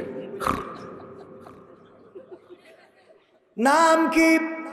ওবায়দুল কাদের। আল্লাহ ওবায়দুল কাদের 50,000 টাকা, নারায়ে তাকবীর। আল্লাহ 50,000 টাকা দিল মসজিদের জন্য, কবুল করে না আল্লাহ, তুমি তার জান্নাতের বাসিন্দা বানায় দাও। মা বাপ দাদা দাদি নানা নানি 14 গোষ্ঠী যারা কবরে, আল্লাহ তুমি জান্নাতুল ফেরদাউস নসিব করে দাও। ও আল্লাহ, আমার তো এক প্যাকেট বিড়ি কেনার টাকাও নেই। হুজুর তো 50,000 টাকা দোয়া করে দিলে, আমার তো বিড়ি কেনার টাকাও নেই। পরের দিন আমাদের সুপারের কাছে গেছে, সুপারের কাছে যেই বলতেছে, হুজুর আমি তো একটা বিপদে পড়ে গেছি। হুজুর কি বিপদ? কালকে মাহফিল হচ্ছিল, ওখানে হুজুর কালেকশন করছে, আমি তো ক্লান্ত ছিলাম, ঘুমায় পড়েছি, হঠাৎ শুনলাম খালি হাত উঁচু করেন, তো আমি ঘুমিতে উঠে হাত উঁচু করেছি, এর বাইরে কিছু জানি না। হঠাৎ দেখি হুজুর দোয়া করছে যে 50,000 টাকা। নাম কি? বললাম ওবায়দুল কাদের, আমার নামে দোয়া করে দিলে। আমার তো বিড়ি কেনার টাকাও নেই হুজুর। তো বলছে অসুবিধা নেই, এটা তো ভুল ক্রমে হয়ে গেছে, ও তোমার দেওয়া লাগবে না। তো বলছে দেওয়া লাগবে না, এটা তো বললেন, এতে তো মিটে গেল না কেন? তো বলছে হুজুর দোয়া করতে করতে আমার মা বাপ নানা নানি দাদা দাদি 14 গোষ্ঠী সব জান্নাতে দিয়ে দিয়েছে। এখন আমি এই টাকা না দিতে পারলে ওদেরকে আবার ফেরত এনে জাহান্নামে রাখবো কিনা, এইটা নিয়ে আমি টেনশনে পড়েছি। আমার যা হয় ও। কথা কি বোঝা গেছে? মানে আগের লাইন না শুনে পরের লাইন শুনে হাত উঁচু করলে হবে না। মূল আলোচনা পুরো 2 ঘন্টা আমি কথা বলতে চাই। যত জায়গায় দাওয়াত নিয়ে আমি বলি 2 ঘন্টা আলোচনা করব, এবং এই 2 ঘন্টা আলোচনা পুরাটাই শুনবেন। তাইলে দেখবেন একটাও আপনার গায়ে পড়িনি, আবার একটাও আপনার গার বাইরেও পড়িনি। কথা বোঝেন? পুরাটা আমার বিরুদ্ধেও যাবে। আমার বিরুদ্ধে যাবে না, আমি কন্ট্যাক্ট করি টাকা নিয়ে তারপরে মাহফিলে আইছি, এই ওয়াজ আমি যদি করি তা আমার বিরুদ্ধে গেল না? প্রথমেই তো আমার বিরুদ্ধে দিয়ে ওয়াজ করেছি যে এইখানে আমি আইছি টাকার জন্য খাওয়ার জন্য, আপনারা আইছেন আল্লাহর জন্য, বলেছি না আমার বিরুদ্ধে? কথা কয় না, মনে আছে কিনা আপনাদের? তার মানে হক কথা বললি সেটা আমারও বিরুদ্ধে যাবে। আমরা বুঝি না, আমার বিরুদ্ধে আমি কথা বলি। হ্যাঁ হুজুর গজল কর। তো টাইম শেষ। আজকে আমার আলোচনা যেভাবে আপনারা বলিলেন সেভাবে কি আলোচনা হয়েছে? কোনো রকম সাইড সুইট মারিনি। কিন্তু এখন এই গজল, এই যে একটা বাবারে, আজ এখানে আসার পরে আমি শুনলাম যে এখানে আলোচনা করতে হয়, শুধু ওয়াজ করতে হয়। তো ওয়াজের আমি যেটা করতে চাইলাম সূরা বাকারার 28 নম্বর আয়াত তেলাওয়াত করেছি, মনে আছে আপনাদের? এইটার পরে একটু আলোচনা করতে চাইছিলাম, কিন্তু দেখছি যে ঘড়িতে সে আমার তো টাইম পার হয়ে 12টায় শেষ করার কথা, 12:30 বেজে গেল। এতে কখন টাইম চলে গেল টেরও পাইনি। তো যাই হোক, আপনাদের ভালো লেগেছে, আপনাদের আন্তরিকতা ভালো লেগেছে, মহব্বত ভালো লেগেছে। মা বোনেরা আছে পর্দার অন্তরালে, সবাইকে ইসলামের জন্য ভালোবাসি। একটা গজল অন্তত শোনায় নাকি? হ্যাঁ, প্রবাসীর গজল, ওইটা তো মেলা লম্বা, চিন্তা করব। কিন্তু তার আগে কোরআন নিয়ে একটা সঙ্গীত শোনাই। আমরা কোরআন শুনতে আসিছি, কোরআন নিয়ে একটা সঙ্গীত শোনাই। কোরআনের সাথে যারা করবে দ্বন্দ্ব, তাদের সাথে কবু হবে না আপোষ। হবে? সে বিএনপির হইলে, আমলিগির, জামাতের, জাসদের, হেফাজতের, চরমনার, আল্লাহর, আটরশির, ফুরফুরার, যার পক্ষের হোক না কেন, কোরআনের সাথে দ্বন্দ্ব করলে তার সাথে আপোষ হবে। কোরআনের সাথে যারা করবে দ্বন্দ্ব, তাদের সাথে কবু হবে না আপোষ। জেল জুলুম হলেও হবে, জেল জুলুম হলেও হবে, বিবেকের কাছে তবু রব নির্দোষ। আমার রবের কাছে রব নির্দোষ, মহান প্রভুর কাছে রব নির্দোষ। কোরআনের সাথে যারা করবে দ্বন্দ্ব, তাদের সাথে কবু হবে না। কথা কয় না? হবে না আপোষ। কোরআনের কথা যারা বলে যায় আজ তাদের দমাতে কত ফন্দি, কাউকে ধরে নিয়ে দিয়েছে ফাঁসি, কাউকে রেখেছিল বন্দি। কোরআনের কথা যারা বলে যায় আজ তাদের দমাতে কত ফন্দি, কাউকে ধরে নিয়ে দিয়েছে ফাঁসি, কাউকে রেখেছিল বন্দি। হক কথা বললেই জ্বলে যায় গা, কোরআনের কথা সইতে পারে না। হক কথা বললেই জ্বলে যায় গা, কোরআনের কথা সইতে পারে না। জানি না তাদের আমাদের পরে কেন এত আক্রোশ। জেল জুলুম হলেও হবে, জেল জুলুম হলেও হবে, বিবেকের কাছে তবু রব নির্দোষ। আমার রবের কাছে রব নির্দোষ, মহান প্রভুর কাছে রব নির্দোষ। কোরআনের সাথে যারা করবে দ্বন্দ্ব তাদের সাথে কবু হবে না। কোরআনের কথায় আজ বলতে গেলে আসছে বাধা কত ভাবে, কোরআন প্রেমিকেরা হাতে রেখে হাত সামনে এগিয়ে যাবে। দিনের কথায় আজ বলতে গেলে আসছে বাধা কত ভাবে, কোরআন প্রেমিকেরা হাতে রেখে হাত সামনে এগিয়ে যাবে। হক কথা বলতে করি না কো ভয়, জীবনের বিনিময়ে আনবো বিজয়। হক কথা বলতে করি না কো ভয়, জীবনের বিনিময়ে আনবো বিজয়। বুকে আছে শক্তি, অন্তরে আছে সাহস। সাহস আছে? আছে? আছে মানে কি? খুব সাহস। বলছে তোর জীবনের সাহসী ঘটনা কি? বলছে স্যার একবার সুন্দরবনে গেছিলাম, তারপর যাই দেখি রয়্যাল বেঙ্গল টাইগার শোয়া। তারপরে আমি আস্তে আস্তে আস্তে আস্তে যাইয়ে পিছন থেকে গেসাপ করে লেজ কেটে নিয়ে চলে আসিছি। তো বলছে এই তো সাহসী ঘটনা? বলছে স্যার রয়্যাল বেঙ্গল টাইগারের লেজ কেটে আনা আপনি কি মনে করেন? তা বলছে মাথা বাদ দিয়ে লেজ কাটলে কি দেখি? বলছে মাথায় এক সপ্তাহ আগে কিটা কেটে নিয়ে গেল। মাথা এই হইল ওর জীবনের সবচেয়ে বড় সাহসী ঘটনা। সহ্য না করি পারা যায়? আপনাদের মধ্যে এরম সাহস কি না এর থেকে ভালো সাহস? ওর যদি এত সাহস, জীবনের সাহসী ঘটনা যে এক সপ্তাহ আগে লেজকে মাথা কেটে নিয়ে গেছে, তাই আস্তে আস্তে গেছে। মাথা থাকলেও বাড়ি আসলে ওর বউ কইতো তোর সে লুঙ্গি কই। ঠিক না বেটে? এই হলো আমাদের সাহসের অবস্থা। কোরআনের জন্য জীবন দেব, এরম আছে না নাই? আজকে আমি বলি 1952-তে আমরা রক্ত দিয়েছি বলেই ভাষা পেয়েছিলাম, 1971-এ রক্ত দিয়েছি বলে দেশ পেয়েছিলাম, 2024-এ রক্ত দিয়েছি বলে আমরা কথা বলার স্বাধীনতা পেয়েছি।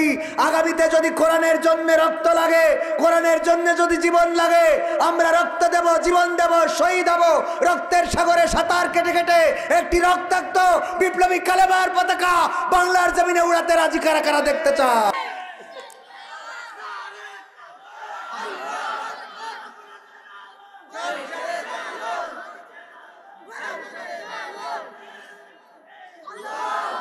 কোরআনের জন্য রক্ত দিতে রাজি আছি। লাইলি আর মজনু দুইজনে প্রেম করেছে।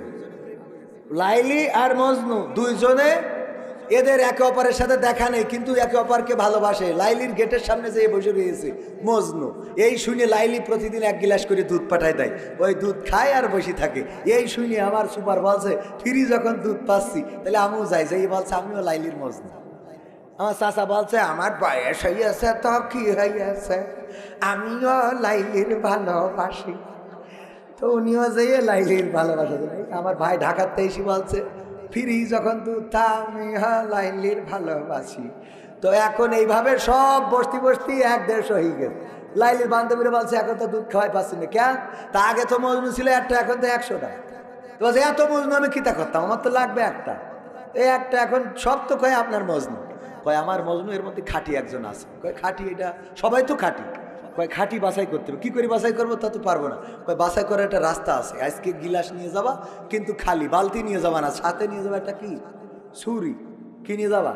ছুরি। আর যে গিলাসে দুধ খাওয়া ওই গিলাসটা খালি নিয়ে যাইয়ে বলবা লাইলি তোমাদের কাছে 1 গিলাস রক্ত চাইছে। যাইয়ে সুপারের ধরিছে, সুপার বলছে আমার মাদ্রাসা চালাইতে হবে, আমি বাড়ি চলে যাচ্ছি। উনার ধরিছে বাচ্চা বুড়ো বয়সে যদি রক্ত দিই তাহলে তো আমার আবার রক্ত দিতে হবে।